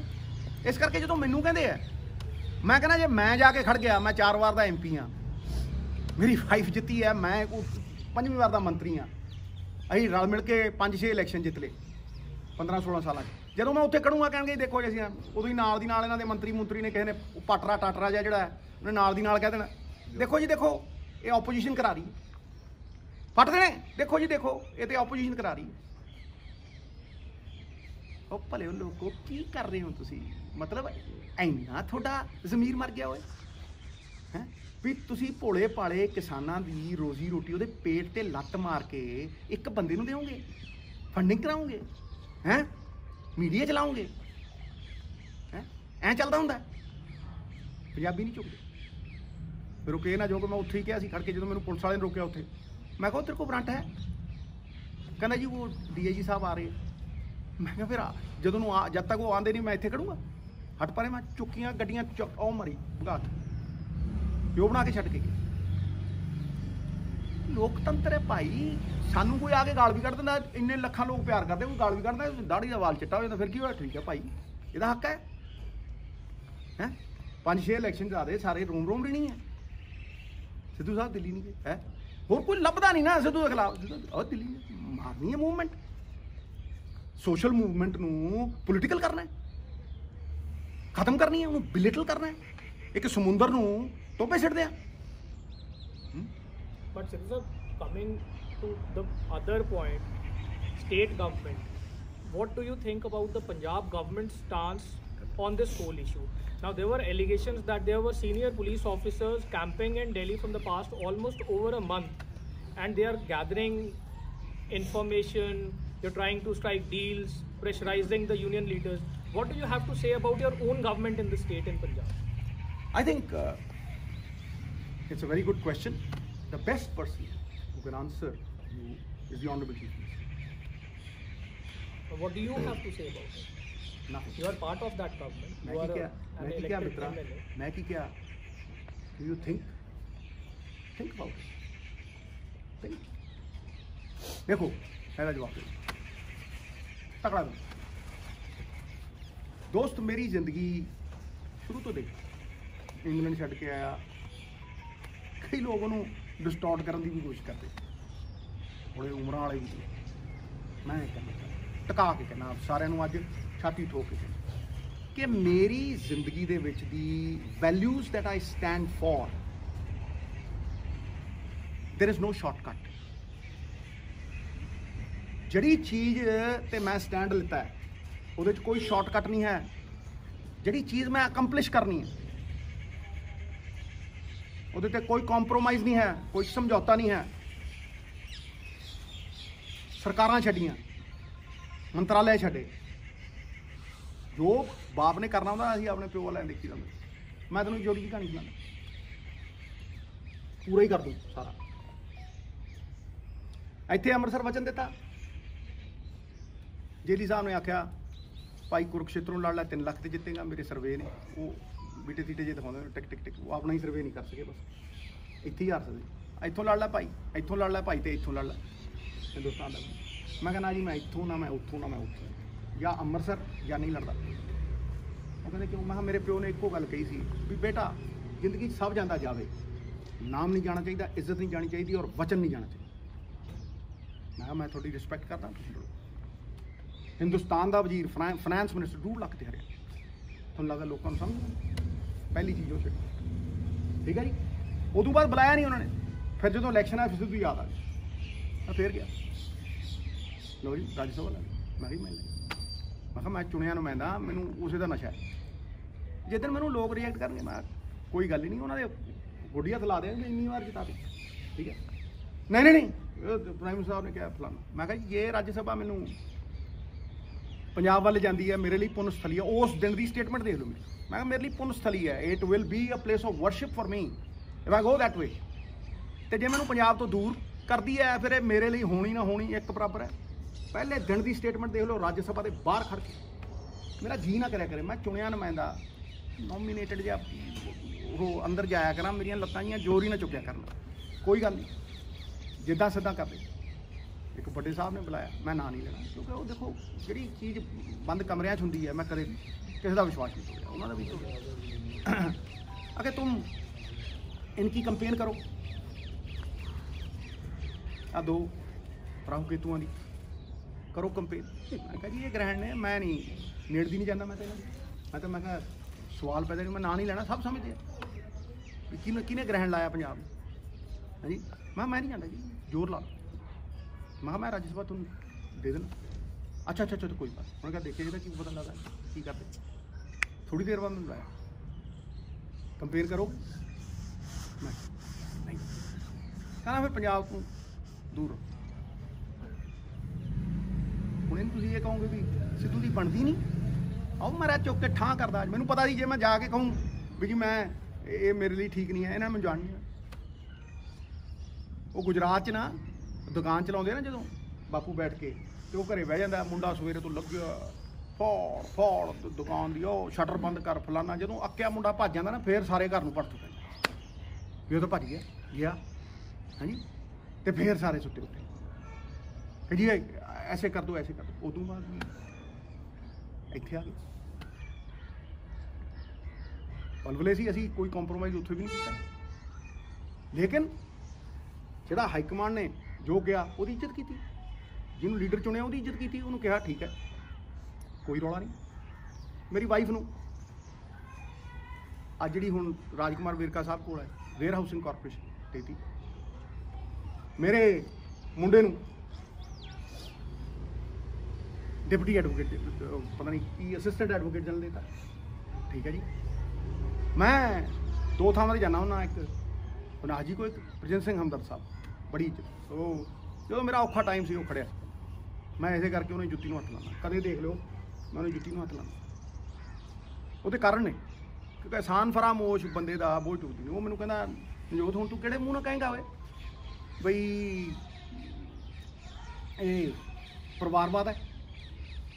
ਇਹ ਮਨ 'ਚ ਆਇਆ ਵੀ ਪਰਿਵਾਰਵਾਦ ਵਾਕਈ ਗੱਲ ਸਹੀ ਹੈ ਯਾਰ, ਇਹਨਾਂ ਦੋ ਇਹ ਤਾਂ ਗੇਮ ਨਾ ਹੋਵੇ ਕੋਈ ਹੈ ਜੀ।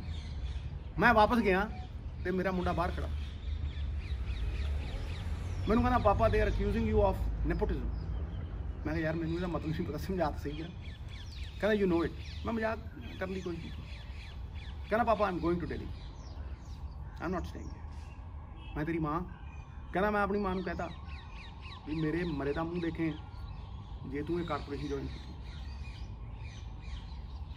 ही लेफ्ट। ਅਸੀਂ ਲੋਕਾਂ ਦਾ ਵਿਸ਼ਵਾਸ ਨਹੀਂ ਤੋੜ ਸਕਦੇ ਮਹਾਰਾਜ। ਇਹ ਪਦ ਪੁੱਤ ਕੀ ਨੇ, ਇਹ ਹੈ ਕੀ? ਤੁਹਾਨੂੰ ਲੱਗਦਾ ਨਵਜੋਤ ਸਿੰਘ ਸਿੱਧੂ ਦੀ ਪਛਾਣ ਇੱਕ ਮੰਤਰੀ ਹੈ? 30 ਸਾਲ ਕਰੀਬ ਖੇਡੀ। ਉਹ ਤਪੱਸਿਆ, ਉਹ ਮੈਰਿਟ ਆਨਰ ਹੁੰਦੀ ਹੈ ਉੱਥੇ 137 ਕਰੋੜ। ਲੇਕਿਨ ਹਿੰਮਤ ਤਾਂ ਨਹੀਂ ਹਾਰੀ। ਬੜੇ ਬੜੇ ਵੱਡੇ ਵੱਡੇ ਪੋਲੀਟੀਸ਼ੀਅਨ ਆਏ ਫਿਲਮ ਵਰਲਡ ਚੋਂ, ਬਾਲੀਵੁੱਡ ਚੋਂ, ਸੈਲੀਬ੍ਰਿਟੀ। ਇੱਕ ਇਹਨਾਂ ਦੇ ਵੀ ਹੈਗੀ ਹੈ ਸੈਲੀਬ੍ਰਿਟੀ, 2 ਇਲੈਕਸ਼ਨ ਹਰੀ ਤਾਂ ਕਰਦੀ ਮੰਤਰੀ ਹੈ। ਪਹਿਲੀ ਵਾਰ ਸੈਲੀਬ੍ਰਿਟੀ ਜਿੱਤਦਾ ਭਾਜੀ, ਦੂਜੀ ਵਾਰ ਉਹਦਾ ਕੰਮ ਜਿੱਤਦਾ, ਤੀਜੀ ਵਾਰ ਉਹਦਾ ਆਚਰਣ ਵਿਵਹਾਰ ਜਿੱਤਦਾ, ਤੇ ਚੌਥੀ ਵਾਰ ਉਹਦਾ ਕਿਰਦਾਰ ਜਿੱਤਦਾ। ਔਰ ਜਿਹਦੇ ਪੱਲੇ ਕਿਰਦਾਰ ਹੈ ਜ਼ਿੰਦਗੀ 'ਚ ਕਦੇ ਹਾਰਦਾ ਨਹੀਂ, ਉਹਦੀ ਜਿੱਤ ਹੈ ਹਮੇਸ਼ਾ। ਫੱਟ ਬਾਂਹ ਮਰੋੜ ਲੈਂਦੇ। ਮੈਂ ਕਹਿੰਦਾ ਥੋੜਾ ਜਿਹਾ ਚੀਂ ਤਾਂ ਕਰੇ ਕੋਈ, ਫੱਟ ਬਾਂਹ ਮਰੋੜ ਦਿੰਦੇ ਆ, ਕਰੇ ਕੋਈ ਮੇਰੀ ਮਰੋੜ ਕੇ ਕੀ ਕਰ ਦੂੰ? Cowards die many times before their deaths. The valiant taste of death but once. Bahadur ਜੀਵਨ 'ਚ ਇੱਕ ਵਾਰ ਮਰਨਾ। ਰੋਜ਼ ਰੋਜ਼ ਮਰਨ ਨਾਲੋਂ ਤਾਂ ਬੰਦਾ ਇੱਕ ਵਾਰ ਮਰੇ ਨਾ। ਆ ਖੜੇ ਆ ਕਿਸਾਨ, ਵੱਟ ਕੱਢ ਤੇ। ਮੈਂ ਕਹਿੰਦਾ ਮੈਂ ਕਦੇ ਜ਼ਿੰਦਗੀ ਸੋਚ ਨਹੀਂ ਸਕਦਾ। ਸਾਡੀ ਕੌਨਸਟੀਟਿਊਸ਼ਨ ਯੂਨਿਟੀ ਇਨ ਡਾਇਵਰਸਿਟੀ ਕਹਿੰਦੀ ਹੈ। ਯੂਨਿਟੀ ਇਨ ਡਾਇਵਰਸਿਟੀ ਆ ਦਿਖਦੀ ਹੈ ਹੁਣ, ਜ਼ਾਤ ਪਾਤ ਤੋਂ ਉੱਤੇ ਹੈ। ਸਭ ਧਰਮ ਇੱਕ ਨੇ। ਵੇਖੋ ਤੁਸੀਂ ਕਿਵੇਂ ਖੜੇ ਆ ਲੋਕ। ਹਰਿਆਣਾ ਪੰਜਾਬ ਜੋੜਤਾ, ਇੱਕ ਇੱਕ ਬੰਦਾ ਜੋੜਤਾ। ਆਪਾਂ ਜਿਹੜਾ ਤੁਸੀਂ ਸਟਾਰਟ ਕੀਤਾ ਸੀ ਐਗਰੀਕਲਚਰ ਤੇ ਫੂਡ ਸਿਕਿਉਰਿਟੀ, ਤਾਂ ਮੈਨੂੰ ਲੱਗਦਾ ਹੈ ਕਿ ਤੁਸੀਂ ਬੜੀ ਇੰਟਰਸਟਿੰਗ ਗੱਲ ਬੋਲੀ ਸਟਾਰਟਿੰਗ ਵਿੱਚ ਕਿ ਜਿਹੜਾ ਨੇਸ਼ਨ ਹੈ ਇਹਦਾ ਸਕਸੈਸ ਗਰੰਟਡ ਨਹੀਂ ਹੈ। ਚੰਗੇ ਲੋਕ ਜੇ 24 ਘੰਟੇ ਕੰਮ ਨਹੀਂ ਕਰਨਗੇ ਤੇ ਇੱਕ ਕਦਮ ਅੱਗੇ ਸ਼ਾਇਦ ਨਾ ਚੱਲਿਆ ਜਾਏ, ਆਪਾਂ ਗਰੰਟਡ ਨਹੀਂ ਲੈ ਸਕਦੇ। ਤੇ ਮੈਨੂੰ ਲੱਗਦਾ ਆਪਾਂ ਉਹ ਚੰਗੇ ਲੋਕਾਂ 'ਚ ਬੈਠੇ ਹਾਂ, ਉਹਨਾਂ 'ਚ ਕਾਫੀ ਲੋਕ ਬੈਠੇ ਹਾਂ ਕਿ ਆਪਾਂ ਐਗਰੀਕਲਚਰ ਤੇ ਫੂਡ ਸਿਕਿਉਰਿਟੀ ਬਾਰੇ ਉਹਦੇ ਉੱਤੇ ਆਪਾਂ ਇਹ ਡਿਸਕਸ਼ਨ ਕਰੀਏ, ਇਨਪੁਟ ਲਈਏ। ਆਈ ਥਿੰਕ ਉਹਦੇ ਵਾਪਸ ਆਈ ਜਿਹੜਾ ਤੁਸੀਂ ਮਤਲਬ ਸਾਰੀ ਫੋਕਸ ਅਡਾਨੀ ਬਾਨੀ ਨੇ ਜੋ ਸਾਰਾ ਪੂਰਾ ਨੈਰੇਟਿਵ ਵੀ ਪੰਜਾਬ ਦਾ ਚਰਚਾ ਦੇ ਅੰਦਰ ਆ ਗਿਆ। ਇੱਕ ਵਰਡ ਦੁਨੀਆ ਦੀ ਇਕਨੋਮਿਕਸ ਦੇ ਅੰਦਰ ਆਉਂਦਾ ਕਰੋਨੀ ਕੈਪੀਟਲਿਜ਼ਮ। ਉਹ ਕਰੋਨੀ ਕੈਪੀਟਲਿਜ਼ਮ ਜਦੋਂ ਕਾਂਗਰਸ ਦਾ ਰਾਜ ਸੀ ਉਦੋਂ ਵੀ ਉਹਦੀ ਚਰਚਾ ਹੁੰਦੀ ਰਹੀ ਕਿ ਕਿਵੇਂ ਆਪਦੇ ਜਿਹੜੇ ਖਾਸ ਲੋਕ ਨੇ ਉਹਨਾਂ ਨੂੰ ਉਭਾਰ ਦੇਣਾ। ਉਸੇ ਤਰ੍ਹਾਂ ਅਡਾਨੀ ਬਾਨੀ ਉੱਭਰੇ ਨੇ, ਆਪਾਂ ਨੂੰ ਸਭ ਨੂੰ ਪਤਾ ਹੈਗਾ। ਆਪਾਂ ਬਹੁਤ ਸਾਰੀ ਚਰਚਾ ਇਹ 'ਤੇ ਕੀਤੀ ਹੈਗੀ ਕਿ ਆਹ ਇੱਕ ਮਟੀਰੀਅਲ ਕੰਡੀਸ਼ਨ ਆ ਜਿਹੜੀ ਤੁਸੀਂ ਦੱਸਤੀ, ਅਡਾਨੀ ਬਾਨੀ ਨੇ ਪੂਰਾ ਦੇਸ਼ ਆਪਦੇ ਕਬਜ਼ੇ 'ਚ ਕਰ ਲਿਆ। ਜਾਂ 3 ਲੋਕਾਂ ਦੇ 4 ਲੋਕਾਂ ਦੇ ਇਹ ਸਾਰੀ ਗੇਮ ਹੱਥਾਂ 'ਚ ਘੁੰਮ ਗਈ ਸਾਰਾ ਉਹਨਾਂ ਨੂੰ। ਔਰ ਦੁਨੀਆ ਦੇ ਅੰਦਰ ਵੀ ਐਂ ਹੋਇਆ ਬਹੁਤ ਸਾਰੇ, ਮਤਲਬ ਦੁਨੀਆ ਦੇ ਹੋਰ ਹਿੱਸਿਆਂ ਦੇ ਅੰਦਰ ਵੀ ਇਹ ਮਾਡਲ ਆ ਜਿਹੜਾ ਐਗਰੀਕਲਚਰ ਦਾ। ਯੂਰਪ 'ਚ ਦੇਖ ਲਓ ਤੁਸੀਂ, ਪੱਛਮ 'ਚ ਦੇਖ ਲਓ, ਉਹਦੇ ਛੋਟਾ ਕਿਸਾਨ ਉਹਨਾਂ ਨੇ ਰਹਿਣ ਨਹੀਂ ਦਿੱਤਾ। ਵਰਲਡ ਬੈਂਕ ਇਹ ਕਹਿੰਦਾ ਹੈਗਾ, ਮਤਲਬ ਉਹਨਾਂ ਦੀਆਂ ਪਾਲਿਸੀਆਂ ਨੇ, WTO ਇਹ ਕਹਿੰਦੀ ਹੈਗੀ ਕਿ ਛੋਟੇ ਬੰਦੇ ਨੂੰ ਰਹਿਣ ਨਹੀਂ ਦੇਣਾ, ਵੱਡੇ ਬੰਦੇ ਡੀਲਰ ਕਰਨ ਵਾਲੇ ਸਾਡੇ ਨਾਲ ਆਉਣ। ਹੁਣ ਇਹਦਾ ਅਲਟਰਨੇਟਿਵ ਮੈਂ ਪੁੱਛ ਰਿਹਾ ਤੁਹਾਡੇ ਤੋਂ ਸਵਾਲ। ਗੇਮ ਤਾਂ ਤੁਸੀਂ ਸਾਰੀ ਦੱਸਤੀ ਕਿ ਆਹ ਗੇਮ ਆ ਜੀ, ਇਹ ਗੇਮ ਦਾ ਅਲਟਰਨੇਟਿਵ ਕੀ ਹੈ? ਨਹੀਂ ਤੁਸੀਂ ਬੜੀ ਵਧੀਆ ਢੰਗ ਨਾਲ ਮੈਂ ਕਹਿ ਰਿਹਾ ਕਿ ਇਹਦਾ ਅਲਟਰਨੇਟਿਵ ਕੀ ਹੈਗਾ? ਮੰਨ ਲਓ ਇਹ ਕਿਸਾਨ ਮੂਵਮੈਂਟ ਹੈ ਤਾਂ ਮੋਮੈਂਟਰੀ ਹੈ, ਇਹ ਤਾਂ ਇੱਕ ਟਾਈਮ ਦੀ ਹੋਊ, 2 ਮਹੀਨੇ ਹੋਊ, 4 ਮਹੀਨੇ ਹੋਊ, 6 ਮਹੀਨੇ ਹੋਊ, ਇਹਦੀਆਂ ਇੰਪਲੀਕੇਸ਼ਨਸ ਅੱਗੇ ਹੋ ਸਕਦੀਆਂ ਨੇ। ਇਹਦਾ ਅਲਟਰਨੇਟਿਵ ਕੀ ਹੈ? ਮੈਂ ਤੇ ਪੰਜਾਬ ਦੇ ਕਿਸਾਨ ਨੂੰ ਪਹਿਲਾਂ ਦਾ ਕਹਿਣਾ, ਅੱਜ ਦਾ ਨਹੀਂ ਕਹਿੰਦਾ। ਮੇਰੀਆਂ ਰეკਮੈਂਡੇਸ਼ਨਸ ਦੇਖ ਲਓ ਜਿਹੜੀ ਹੱਕ ਕਮੇਟੀ ਦੇ, ਮੈਂ ਤੇ ਉਦੋਂ ਦਾ ਕਹਿਣਾ ਕਿ ਭਾਈ ਜੋ ਅਸੀਂ ਖਾਂਦੇ ਆ ਉਗਾਉਂਦੇ ਆ, ਦੱਸ ਦਿਓ। ਮੈਂ ਤੇ ਪਹਿਲੇ ਦਿਨ ਦਾ ਕਹਿਣਾ ਕਿ ਭਾਈ ਹੁਣ ਅਮੂਲ ਹੈ, ਆ ਵੇਰਕਾ ਲੈ ਲਓ, ਅਮੂਲ ਕੋਈ ਨਹੀਂ, ਆਪਾਂ ਵੇਰਕਾ ਲੈ ਲਓ। ਉੱਥੇ ਤਾਂ 5 ਲੀਟਰ ਦੁੱਧ ਪਾਉਣ ਵਾਲਾ ਵੀ ਖੜਾ ਹੁੰਦਾ ਤੇ 500 ਲੀਟਰ ਪਾਉਣ ਵਾਲਾ ਵੀ ਖੜਾ ਹੁੰਦਾ। ਇੱਕ ਰੇਟ ਦੇ ਉੱਤੇ ਮਿਲਦਾ, ਚੁੱਕਦੇ ਟੱਕਦੇ ਨੇ, ਉਹ ਮਾਰਦੇ। ਇਹਨਾਂ ਦੀ ਕੀ ਮਜਾਲ ਹੈ ਪੈਰ ਧਰ ਦੇਣ? ਜੇ ਅਸੀਂ ਇਕੱਠੇ ਹੋ ਜਾਈਏ, ਜੇ ਸਰਕਾਰ ਟ੍ਰੇਡਿੰਗ ਦੇ ਵਿੱਚ ਮਦਦ ਕਰੇ, ਮਾਰਕੀਟਿੰਗ ਦੀ ਉਹ ਕਰੇ, ਜੇ ਸਟੋਰੇਜ ਦੇਵੇ, ਫਰਕ ਕੀ ਹੈ ਕਿਸਾਨ ਦਾ ਔਰ ਮਾਨੀ ਦਾ, ਅਡਾਨੀ ਦਾ ਕੀ ਫਰਕ ਹੈ ਮਿੱਤਰਾ? ਇੱਕ ਸਟੋਰੇਜ ਦਾ ਫਰਕ ਹੈ ਔਰ ਕੁਝ ਵੀ ਨਹੀਂ। ਇੱਕ ਸਟੋਰੇਜ ਦਾ ਫਰਕ ਹੈ। 3 ਰੁਪਏ ਨੂੰ ਟਮਾਟਰ ਸੀਜ਼ਨ 'ਚ ਲੈਂਦਾ, ਉਹ ਲਿਆ ਕੇ ਮੰਡੀ 'ਚ ਰੱਖਦਾ। ਮੈਂ ਮੰਡੀ 'ਚ ਜਾ ਕੇ ਬੋਲਿਆ ਸੀ, ਦੇਖ ਤੂੰ 20 ਲੱਖ ਚੱਲੀ ਪਈ ਅੱਜ ਵੀ, ਲੋਕ ਹੁਣ ਵੀ ਦੇਖਦੇ ਆ। 3 ਰੁਪਏ ਦਾ ਟਮਾਟਰ ਦਿੰਦਾ ਉਹ ਆ ਕੇ ਮੰਡੀ 'ਚ। ਕੋਈ ਕਹਿੰਦਾ 5 ਲੈ ਲੂੰ, ਕੋਈ ਕਹਿੰਦਾ 3 ਲੈ ਲੂੰ। ਜਦੋਂ 3 ਦਾ ਦਿੰਦਾ, ਉਹਨੂੰ ਨਾਲ ਦੀ ਨਾਲ ਇੱਕ ਸਟੋਰੇਜ 'ਚ ਪਾ ਕੇ ਉਸੇ ਦਿਨ ਮਾਰਕੀਟ ਦੇ ਵਿੱਚ 25 ਦਾ 30 ਦਾ ਵੇਚਦੇ ਆ।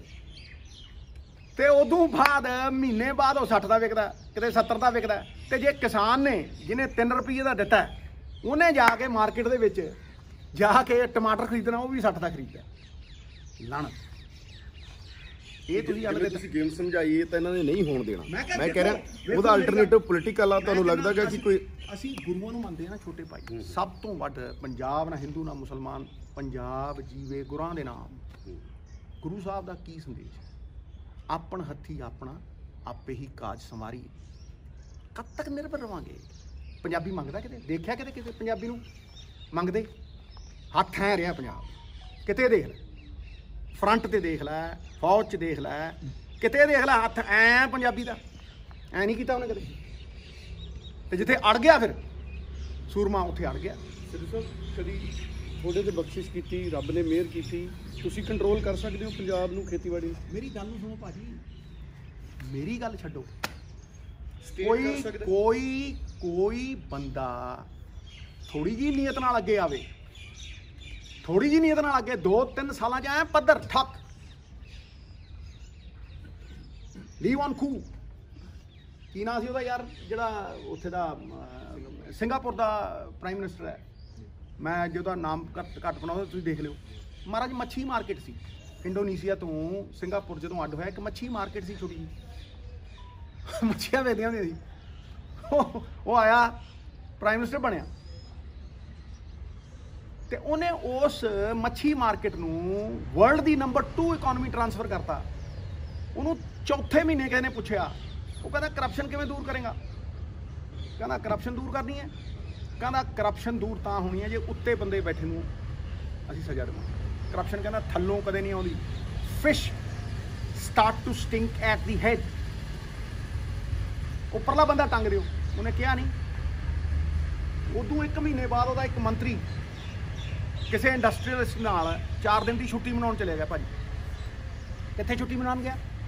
ਸਿੰਗਾਪੁਰ ਤੋਂ ਬਿਲਕੁਲ ਲਾਗੇ ਹੀ ਮਲੇਸ਼ੀਆ ਦੇ ਵਿੱਚ ਕਿਤੇ ਛੁੱਟੀ ਛਾਟੀ ਮਨਾ ਕੇ ਆਇਆ। 에ਅਰਪੋਰਟ ਦੇ ਉੱਤੇ he was arrested, he was removed from office, nobody dead after that. ਕਾਂ ਤੇ ਟੰਗੋ, ਕੋਈ ਉਦਾਹਰਣ ਤੇ ਦਿਓ, ਕੋਈ ਪਾਲਿਸੀ ਤੇ ਦਿਓ।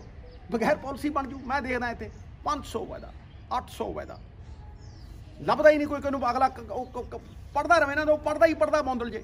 ਠੀਕ ਹੈ ਕਿ ਨਹੀਂ? ਤੁਸੀਂ 5-7 ਚੀਜ਼ਾਂ ਦੱਸੋ। ਕੱਲਾ ਅਗਰ ਪੰਜਾਬ ਨੇ ਕੰਟਰੋਲ ਕਰਨੀ ਹੋਵੇ ਪੰਜਾਬ ਦੀ ਐਗਰੀਕਲਚਰ ਕੋਆਪਰੇਟਿਵ ਚ ਆ ਕੇ, ਪੰਜਾਬ ਕੱਲਾ ਕੈਪੇਬਲ ਹੈ ਕਿ ਕਰ ਲੂ? ਵਾਹ 200% ਪੰਜਾਬ ਕੈਪੇਬਲ ਹੈ। ਅਮਰੀਕਾ ਖੜਾ ਕਰਤਾ, ਕੈਨੇਡਾ। ਤੂੰ ਜਾ ਗਿਆ ਨਾ ਮਿੱਤਰਾ ਬਾਹਰ, ਮੈਂ ਦੇਖਦਾ ਉਹਨਾਂ ਤੇਰੀਆਂ ਉਹ ਵੀਡੀਓ, ਖੜੇ ਕਰਤੇ ਕਿ ਨਹੀਂ ਕਰਤੇ? ਦੂਜੇ ਮੁਲਕਾਂ ਨੂੰ ਸਿਹਤ ਪੰਜਾਬ ਨੇ ਦਿੱਤੀ। ਮਹਾਰਾਜ ਢਾਲ ਬਣਿਆ।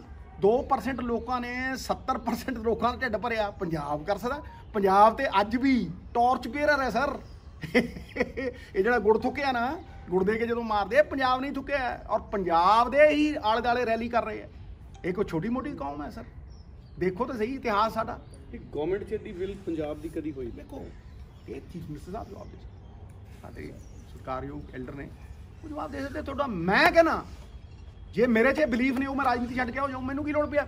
ਮਤਲਬ ਮਹਾਰਾਜ ਇਹ ਸਾਰਾ ਕੁਝ ਛੱਡਣ ਵਾਲਾ। ਹੁਣ ਇਹਨਾਂ ਨੇ ਦੇਖਿਆ ਕਿ ਨਵਜੋਤ ਸਿੰਘ ਸਿੱਧੂ ਨੂੰ ਕਿੱਦਾਂ ਯਾਰ ਥੋੜਾ ਜਿਹਾ ਇਹਨੂੰ ਟਾਈਟ ਕਰੀਏ। ਇੱਕ ਆਫਰ ਭੇਜੀ ਸਿੱਧੀ ਪਹਿਲਾਂ ਵੀ IPL ਕਰੋ ਜੀ। ਜਦੋਂ ਇਹ ਕਿਸਾਨ ਮੂਵਮੈਂਟ ਸ਼ੁਰੂ ਹੋਈ ਆ ਉਦੋਂ 2 ਦਿਨ ਪਹਿਲਾਂ ਕਿ ਤੁਸੀਂ ਕੰਟਰੈਕਟ ਸਾਈਨ ਕਰੋ ਵੀ ਦੁਬਈ ਤੋਂ ਵਾਪਸ ਨਹੀਂ ਆਉਂਗੇ ਸਵਾ ਮਹੀਨਾ। ਠੀਕ ਹੈ, ਮੈਂ ਉਦੋਂ ਹੀ ਸਮਝ ਗਿਆ ਸ਼ਾਬਾਸ਼। ਮੈਂ ਕਿਹਾ ਜਿਨ੍ਹਾਂ ਨੇ ਰੁਪਈਆ 100 ਕਰੋੜ ਲਾ ਕੇ ਨਵਜੋਤ ਸਿੰਘ ਸਿੱਧੂ ਦੇ ਖਿਲਾਫ ਇੱਕ ਕੰਪੇਨ ਚਲਾ ਕੇ, ਸੋਨੀ ਵਾਲਿਆਂ ਨੇ ਮੈਨੂੰ ਆ ਕੇ ਕਿਹਾ, ਕਹਿੰਦੇ ਸਰ ਇੰਨਾ ਪੈਸਾ ਕਦੇ ਇੱਕ ਦਿਨ ਦੇ ਵਿੱਚ ਨਹੀਂ ਲੱਗਿਆ। ਉੱਥੋਂ ਹੀ ਪਤਾ ਲੱਗਿਆ ਮੈਨੂੰ ਬੋਟ। ਮੈਂ ਦੇਖਿਆ ਯਾਰ ਜਿਹੜਾ ਇਹ ਗਾਲ ਕਰਦਾ ਇਹ ਕਿੰਨੇ ਕੁ ਬੰਦੇ ਨੇ ਇਹਦੇ ਮਗਰ, ਕੋਈ ਪਤਾ ਨਹੀਂ। ਇੱਕ ਬੰਦਾ ਬੈਠਾ ਟਿਕ ਟਿਕ ਟਿਕ ਟਿਕ ਟਿਕ। ਉਹਨਾਂ ਨੇ ਜਿਨ੍ਹਾਂ ਨੇ ਕੱਢਿਆ ਉਹੀ ਮੈਨੂੰ ਕਹਿ ਰਹੇ ਆ ਵੀ ਸਰ 15 ਕਰੋੜ ਲੈ ਲੈ, ਦੁਬਈ ਚ ਲੈ ਜਾ। ਵਾਹ ਮੈਂ ਸ਼ਾਬਾਸ਼। ਮੈਂ ਕਿਹਾ ਗੇਮ ਤਕੜੀ ਹੈ ਬਈ, ਇਹ ਵੀ ਗੁੱਝੀ ਗੇਮ। ਕੋਈ ਨਹੀਂ, ਮੈਂ ਵਿਚਾਰ ਕਰਾਂ। ਨਾਲ ਹੀ ਹੁਣ ਮੇਰਾ ਛੋਟਾ ਬੱਚਾ ਹੀ ਹੈ, ਮੈਂ ਤਾਂ ਹੱਥਾਂ 'ਚ ਖਿਡਾਉਣ ਵਾਲੀ ਗੱਲ ਹੀ ਹੈ। ਕਪਿਲ ਭਾਜੀ ਤੁਸੀਂ ਚੱਲੋ। ਮੈਂ ਵੇਖ ਮਿੱਤਰਾ ਇੰਚ ਨਹੀਂ ਪਿੱਛੇ, ਮੈਨੂੰ ਕੁਝ ਮਿਲਦਾ ਨਹੀਂ ਮਿਲਦਾ, ਮੈਂ ਰਹਿਣਾ ਨਹੀਂ ਰਹਿੰਦਾ, ਪਰ ਇਹ ਸੂਬੇ ਦਾ ਲੜ ਨਹੀਂ ਛੱਡੂਗਾ। ਐਂਡ ਤੱਕ ਖੜਾ ਰਹੂੰਗਾ, ਆਖਿਰ ਤੱਕ ਖੜਾ ਰਹੂੰਗਾ ਜਦ ਤੱਕ ਮੇਰੇ ਅੰਦਰ ਸਵਾਸ ਹੈ। ਮੇਰੀ ਕੋਈ ਤਮੰਨਾ ਹੀ ਨਹੀਂ, ਮੇਰੀ ਕੋਈ ਤਮੰਨਾ ਨਹੀਂ। ਇੱਕ ਰਹਿ ਗਈ ਤੇ ਜੇ ਉਹ ਨਾ ਪੂਰੀ ਹੋਈ ਦੁਬਾਰੇ ਆऊं। ਲਿਖ ਲਓ ਮੇਰੀ ਗੱਲ ਅੱਜ ਇਹ ਤੁਹਾਨੂੰ ਮੈਂ ਲਿਖ ਕੇ ਦੇਣਾ। ਇਹ ਮਿੱਟੀ ਨੂੰ ਕੌਣ, ਗੁਰੂ ਗੋਬਿੰਦ ਸਿੰਘ ਦੀ ਚਰਨ ਛੋਹ ਮਿੱਟੀ ਨੂੰ ਕੌਣ ਖਰਾਬ ਕਰ ਸਕਦਾ ਭਾਜੀ? ਇਹ ਵਿਸ਼ਵਾਸ ਅਲਖ ਜਾਗਣੀ ਹੈ। ਇਹ ਜਾਗੀ ਹੁਣ ਦੇਖੀ ਨਹੀਂ ਜਗੀ, ਇਸ ਤੋਂ ਵੱਧ ਕਿਹਦੀ ਜਗੀ ਆ ਹਿੰਦੁਸਤਾਨ 'ਚ, ਕਿਸੇ ਦੀ ਜਾਗੀ ਹੈ? ਸਿੱਧੂ ਸਾਹਿਬ ਇਸੇ ਅਲਖ ਨਾਲ ਸੰਬੰਧਿਤ ਸਵਾਲ ਹੈ ਵੀ ਲੋਕਾਂ ਦੀ ਅਲਖ ਜਾਗੀ ਹੈ, ਕੋਈ ਸ਼ੱਕ ਨਹੀਂ ਹੈ, ਬਹੁਤ ਵੱਡੀ ਮੂਵਮੈਂਟ ਬਣੀ ਹੈ, ਪਰ ਇਸ ਦੌਰ ਦੇ ਅੰਦਰ ਲੀਡਰ ਬਹੁਤ ਬੁਰੀ ਤਰ੍ਹਾਂ ਡਿਸਕ੍ਰੈਡਿਟ ਹੋਇਆ। ਜੇ ਆਪਾਂ ਠੇਠ ਪੰਜਾਬੀ 'ਚ ਕਹੀਏ ਕਿ ਲੀਡਰਾਂ ਦੀ ਹਾਲਤ ਪਾਣੀਓਂ ਪਤਲੀ ਹੋ ਗਈ ਹੈ, ਮਤਲਬ ਬਾਹਰ ਨਿਕਲਣ ਜੋਗੇ ਨਹੀਂ ਰਹਿ ਗਈ। ਤੁਹਾਨੂੰ ਲੱਗਦਾ ਹੈ ਕਿ ਪੰਜਾਬ ਦਾ ਪੋਲੀਟੀਸ਼ੀਅਨ ਨੂੰ ਰਿਵਾਈਵ ਕਰ ਪਾਊਗਾ, ਜਾਂ ਇਹ ਜਿਹੜੇ ਲੋਕ ਐਡੀ ਵੱਡੀ ਮੂਵਮੈਂਟ ਦਾ ਹਿੱਸਾ ਹੈ ਇਹ ਇਤਬਾਰ ਕਰਨਗੇ ਪੰਜਾਬ ਦੀ ਜਿਹੜੀ ਐਗਜ਼ਿਸਟਿੰਗ ਲੀਡਰਸ਼ਿਪ ਹੈਗੀ ਹੈ? ਛੋਟੇ ਵੀਰ, ਤੂੰ ਬੜਾ ਵਧੀਆ ਸਵਾਲ ਕੀਤਾ। Man is a maker of his own destiny. ਬੰਦਾ ਆਪਦਾ ਮੁਕੱਦਰ ਆਪ ਬਣਾਉਂਦਾ, ਬਾਅਦ 'ਚ ਉਹਨੂੰ ਹੋਣੀ ਦਾ ਨਾਂ ਦੇ ਦਿੰਦਾ। ਤੂੰ ਕਿਹਾ ਜੀ ਨਿਕਲ ਨਹੀਂ ਦਿੰਦੇ, ਮੈਂ ਤਾਂ ਸੱਥਾਂ 'ਚ ਫਿਰਦਾ, ਮੈਂ ਤਾਂ ਚਾਹ ਦੀਆਂ ਦੁਕਾਨਾਂ 'ਤੇ ਫਿਰਦਾ, ਮੈਂ ਤਾਂ ਜਿੱਥੇ ਜਾਣਾ ਲੋਕ ਗੱਲ ਨੂੰ ਲੱਗਦੇ ਆ, ਇੰਨਾ ਪਿਆਰ ਦਿੰਦੇ ਆ, ਇਹੀ ਮੇਰੀ ਪੂੰਜੀ ਹੈ। ਤੇ ਬੱਸ 'ਚ ਚੜ੍ਹਨਾ, ਉਹਦੇ ਲਿਖਿਆ ਹੁੰਦਾ ਸਵਾਰੀ ਆਪਣੇ ਸਮਾਨ ਦੀ ਆਪ ਜ਼ਿੰਮੇਵਾਰ। ਮਿੱਤਰਾ, ਅਸੀਂ ਆਪਦੇ ਆਪ ਨੂੰ ਜ਼ਿੰਮੇਵਾਰ ਸਮਝ ਕੇ ਅਸੀਂ ਆਪਣੇ ਉੱਤੇ ਛਿੱਟਾ ਨਹੀਂ ਪੈਣ ਦਿੱਤਾ, ਤੇ ਦੂਸਰੇ ਦੀ ਜ਼ਿੰਮੇਵਾਰੀ ਮੈਂ ਕਿੱਦਾਂ ਲੈ ਸਕਦਾ? ਦੇਖੋ, ਸਵਾਲ ਤੇ ਇਹ ਹੈ ਕਿ ਤੁਸੀਂ ਪਾਪੀ ਮਾਰਨਾ ਕਿ ਉਹਦਾ ਪਾਪ ਮਾਰਨਾ? ਪਰ ਤੁਸੀਂ ਮੰਨਦੇ ਹੋ ਨਾ ਸਾਰਿਆਂ ਦੇ ਹਾਲਾਤ ਤੁਹਾਡੇ ਮੈਂ ਨਹੀਂ ਮੰਨਦਾ। ਕੱਲ ਨੂੰ ਮੇਰੀ ਗੱਲ ਨੂੰ ਢੀਂਗ ਜੇ ਕਰਦੇ ਹੋਗੇ, ਮੈਂ ਤਾਂ ਬਹੁਤ ਸਿਆਣਾ ਬੰਦਾ ਇਹਨਾਂ ਮਾਮਲਿਆਂ 'ਚ, ਮੈਂ ਤਾਂ ਕਿਸੇ ਦੀ ਫੜਾਈ 'ਚ ਹੀ ਨਹੀਂ ਆਇਆ, ਤੇ ਤੂੰ ਤਾਂ ਛੋਟਾ ਬਹੁਤ ਆ, ਮੇਰਾ ਛੋਟਾ ਭਾਈ। ਇਹ ਤੇ ਉਹ ਜਾਣੇ, ਉਹਨਾਂ ਦਾ ਕੰਮ ਜਾਣ। ਮੇਰੇ ਤੇ ਦੱਸ, ਆ ਤੇਰੇ ਸਾਹਮਣੇ ਖੜਾ, ਤੇਰੇ ਸਾਹਮਣੇ ਬੈਠਾ, ਕਰੇ ਕੋਈ ਸਵਾਲ। ਪੋਲੀਟੀਸ਼ੀਅਨਸ ਦਾ ਫਿਰ ਫਿਊਚਰ ਕੀ ਹੈ ਸਿੱਧੂ ਸਾਹਿਬ? ਪੋਲਿਟਿਕਸ ਦਾ ਕੀ? ਮੈਂ ਕਹਿੰਦਾ ਮੈਂ ਆਪਣਾ ਫਿਊਚਰ ਬੜਾ ਬ੍ਰਾਈਟ ਦੇਖਦਾ, ਕਿਉਂਕਿ ਮੈਨੂੰ ਇਹ ਪਤਾ ਹੈ ਕਿ ਮੈਂ ਜ਼ਿੰਦਗੀ 'ਚ ਆਪਦੇ ਪਿਓ ਦੀ ਪੱਗ ਨੂੰ ਦਾਗ ਨਹੀਂ ਲਾ ਸਕਦਾ। ਮੇਰੇ ਫਾਦਰ ਨੇ, ਛੋਟੀ ਭੈਣ, ਮੈਂ ਤੈਨੂੰ ਇਹ ਅੱਜ ਅੰਦਰਲੀਆਂ ਗੱਲਾਂ ਕਰ ਰਿਹਾ, ਜਦੋਂ ਮੇਰਾ ਫਾਦਰ ਔਰ ਕੀ ਸੁਤੰਤਰਤਾ ਸੈਨਾਨੀ ਸੀ, ਦੇਸ਼ ਦੀ ਆਜ਼ਾਦੀ 'ਚ ਆਪਦਾ ਘਰ ਛੱਡ ਕੇ ਚਲਿਆ ਗਿਆ, ਆਪਦੇ ਫਾਦਰ ਨਾਲ ਲੜ ਪਿਆ, ਘਰ ਛੱਡ ਕੇ ਚਲਿਆ ਗਿਆ। ਉਹ ਜਦੋਂ ਮਤਲਬ ਉਹਨੂੰ ਪਤਾ ਸੀ, ਕਹਿੰਦੇ ਜਦੋਂ ਬੰਦਾ ਜਾਣ ਲੱਗਦਾ ਨਾ, ਉਹਨੂੰ ਪਤਾ ਹੁੰਦਾ ਵੀ ਯਾਰ ਮੇਰੇ ਸਵਾਸ ਘੱਟ ਨੇ। ਮੈਨੂੰ ਕਹਿੰਦਾ ਪੁੱਤਰ, ਮੈਂ ਉਹਦੇ ਨਾਲ ਹੀ ਵੱਡਾ ਹੋਇਆ, ਮੈਨੂੰ ਕਹਿੰਦਾ ਮੈਨੂੰ ਗੁਰੂ ਦਕਸ਼ਨਾ ਦੇਂਗਾ, ਮੈਂ ਹੁਣ ਤੇਰਾ ਗੁਰੂ ਵੀ ਹਾਂ, ਮੈਂਟਰ ਵੀ ਹਾਂ, ਸਭ ਕੁਝ ਹਾਂ। ਮੈਂ ਕਿਹਾ ਜੀ ਮਹਾਰਾਜ ਮੈਨੂੰ ਤੁਸੀਂ ਦੱਸੋ, ਮੈਂ ਤਾਂ ਹੈ ਹੀ, ਮੇਰਾ ਅਸਤਿਤਵ ਵੀ ਤੁਹਾਡੇ ਕਰਕੇ ਹੈ। ਮੈਂ ਕਿਹਾ ਮੈਂ ਕ੍ਰਿਕਟ ਖੇਡੀ, ਬੋਝ ਸੀ ਮੇਰੇ ਲਈ ਕ੍ਰਿਕਟ, ਪਰ ਮੈਂ ਤੁਹਾਡੇ ਖਾਤਰ ਮੈਂ 500 ਮੈਚ ਖੇਡਦਾ ਹਿੰਦੁਸਤਾਨ ਲਈ, ਵੀ ਮੇਰਾ ਪਿਓ ਇੱਕ ਦਿਨ ਅੱਖਾਂ 'ਚ ਅਥਰੂ ਭਰਦਾ ਸੀਗਾ ਵੀ ਮੇਰਾ ਪੁੱਤ ਕ੍ਰਿਕਟਰ ਨਹੀਂ ਬਣਿਆ। ਮੈਂ ਦੱਸੋ ਤੁਸੀਂ ਚਾਹੁੰਦੇ ਕੀ ਹੋ, ਕੀ ਚਾਹੁੰਦੇ ਹੋ ਮੈਨੂੰ ਦੱਸੋ, ਮੈਂ ਜੇ ਅਸਮਾਨ ਤੋਂ ਤਾਰੇ ਵੀ ਤੋੜਨੇ ਮੇਰੇ ਵਾਸਤੇ ਮੈਂ ਦੇ ਦੂੰ। ਕਹਿੰਦਾ ਫਿਰ ਇੱਕ ਗੱਲ ਦਾ ਵਚਨ ਦੇ ਮੈਨੂੰ। ਮੈਂ ਦੱਸੋ, ਕਹਿੰਦਾ ਵਚਨ ਇਹ ਹੈ ਵੀ ਜੇ ਮੇਰਾ ਦੋਸਤ ਕੋਈ ਤੁਰਦਾ ਫਿਰਦਾ ਜਾਂਦਾ ਹੋਵੇ, ਤੂੰ ਆਪਦੇ ਆਪ ਨੂੰ ਇਸ ਤਰ੍ਹਾਂ ਕੰਡਕਟ ਕਰੇਗਾ ਕਿ ਤੈਨੂੰ ਦੇਖੇਗਾ ਉਹ ਭਗਵੰਤ ਸਿੰਘ ਦਾ ਮੁੰਡਾ ਹੈ, ਮੁੰਡਾ ਇਮਾਨਦਾਰ, ਤੇ ਸਮਝ ਲਈ ਤੇਰੇ ਪੂਰਵਜਾਂ ਦਾ ਆਸ਼ੀਰਵਾਦ ਤੇਰੇ ਸਿਰ ਤੇ ਹਮੇਸ਼ਾ ਰਹੂ, ਤੇਰੀ ਹਾਰ ਨਹੀਂ ਹੋਣੀ ਕਦੇ। ਮੈਂ ਵੇਖਿਆ ਕਿ ਜਦੋਂ ਕਿੱਡੀ ਵੀ ਮੁਸੀਬਤ ਆਉਂਦੀ ਐ ਚੁੱਕ ਕੇ ਵਾਹਿਗੁਰੂ ਐਂ ਖੜਾ ਕਰਦਾ, ਟੱਕ ਐ ਮਾਰ ਠੱਕ। ਆ ਕਰਤਾਰਪੁਰ ਵਾਲਾ ਮਾਮਲਾ ਹੋਇਆ, ਹਿੱਲਿਆ ਮੈਂ ਇੰਚ ਨਹੀਂ ਹਿੱਲਿਆ। ਮੈਨੂੰ ਪਤਾ ਸੀ ਕਿ ਜਦੋਂ ਤੁਸੀਂ ਕਰੋੜਾਂ ਦੇ ਭਲੇ ਦੇ ਲਈ ਲੜ ਰਹੇ ਹੋ, ਵਾਹਿਗੁਰੂ ਤੁਹਾਡੇ ਨਾਲ ਅੰਗ ਸੰਗ ਸਹਾਈ ਹੋ ਕੇ ਖੜਦਾ ਹੈ। ਜ਼ੋਰ ਲਾ ਲਿਆ ਇਹਨਾਂ ਨੇ, ਤੁਹਾਨੂੰ ਪਤਾ ਕਿਹਨਾਂ ਨੇ ਜ਼ੋਰ ਲਾ ਲਿਆ ਵੀ ਸਿੱਧੂ ਹਰਾ ਕਿੱਥੇ ਨੇ, ਕਿੱਥੇ ਨੇ, ਲੱਭਦੇ ਆ। ਕੀ ਇੱਜ਼ਤ ਇਹਨਾਂ ਦੀ ਸਿਆਸਤ 'ਚ?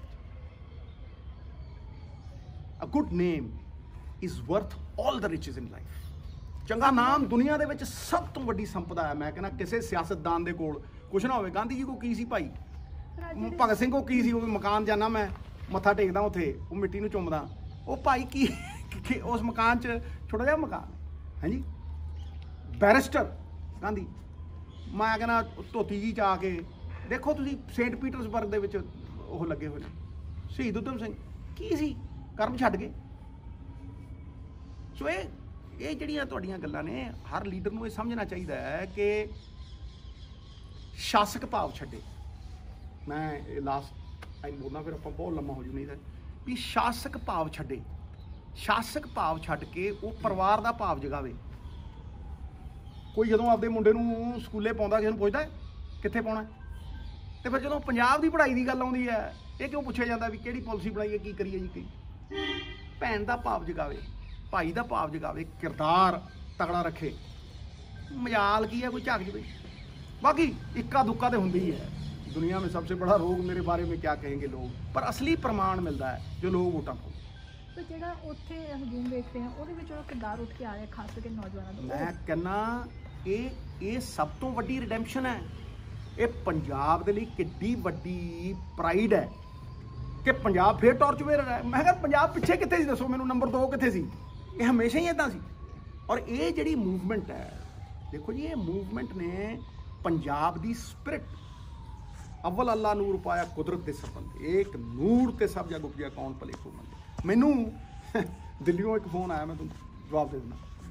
मैनू दिल्लियों एक फोन आया क्योंकि मैं ग्राउंड ते गल्लां करदा, मेरा फोन टैप टूप करदे आ, मैं फोन पे दूजे रखदा, ਜਿਹੜੇ ਦੂਜੇ ਹੁੰਦੇ ਨੇ 7-8 ਫੋਨ ਨੇ ਮੇਰੇ ਕੋਲ, ਮੈਂ ਪੋਲਾ ਜਾ ਉਧਰੋਂ ਮਾਰਦਾ, ਉਹ ਪੋਲਾ ਜਾ ਉਧਰੋਂ, ਕੋਈ ਸਭ ਭੁੰਬਲ ਭੰਬਲ ਭੂਸੇ ਪਏ ਨੇ, ਤੂੰ ਕਰਦਾ ਕੀ ਹੈ ਮੈਨੂੰ ਪਤਾ ਨਹੀਂ ਲੱਗਦਾ।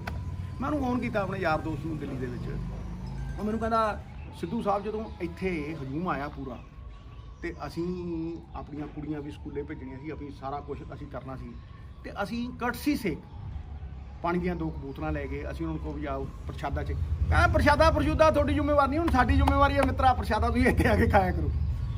ਕਹਿੰਦੇ ਉਹ ਕੁੜੀਆਂ ਨੂੰ ਕੋਈ 4 ਮਵਾਲੀ ਖੜ ਕੇ ਕੋਈ ਗੱਲ ਵੀ ਕਰ ਦਿੰਦੀ, ਕਹਿੰਦੇ ਉਹ ਤਿੱਤਰ ਹੋ ਗਏ, ਲੱਭਦਾ ਨਹੀਂ ਕੋਈ, ਕਹਿੰਦਾ ਆ ਪੁੱਤਰ ਆ ਖਾ ਲਾ ਆ ਖਾ, ਕਹਿੰਦੇ ਐਂ ਲੱਗਦਾ ਹੈ ਜਿਸ ਤਰ੍ਹਾਂ ਕਿ ਪਹਿਲੀ ਵਾਰ ਸਾਨੂੰ ਐਂ ਲੱਗਦਾ ਵੀ ਯਾਰ ਪ੍ਰੋਟੈਕਟਡ ਰੇਸ, ਕਿੰਨੀ ਵੱਡੀ ਗੱਲ ਹੈ ਮਹਾਰਾਜ। ਤੇ ਫਿਰ ਤੁਸੀਂ ਉਹਨਾਂ ਲੋਕਾਂ ਨੂੰ ਜਿਹੜਾ ਪਵਿੱਤਰ ਸੰਘਰਸ਼, ਝੰਡੇ 'ਚ ਡੰਡੇ ਵਾਲਾ ਸੰਘਰਸ਼ ਹੈ, ਇੱਕ ਪ੍ਰਿਸਟੀਨ ਸੰਘਰਸ਼ ਨੂੰ ਤੁਸੀਂ ਕਹੋ ਖਾਲਿਸਤਾਨੀ ਖੜਾ, ਵਾਹ ਤੇਰੇ, ਤੁਹਾਡੇ ਨਾਲ ਕੋਈ ਅਗਰੀ ਨਾ ਕਰੇ ਤਾਂ ਉਹ ਖਾਲਿਸਤਾਨੀ ਹੈ, ਉਹ ਐਂਟੀ ਨੈਸ਼ਨਲ ਹੈ, ਉਹ ਤੁਹਾਡਾ ਫਲਾਨਾ ਹੈ, ਤੁਹਾਡਾ ਢਮਕਾਨਾ ਹੈ, ਉਹ ਲਾਣਾ ਤਾਂ ਯਾਰ ਕਦ ਤੱਕ ਚੱਲੋਗੇ ਤੁਸੀਂ।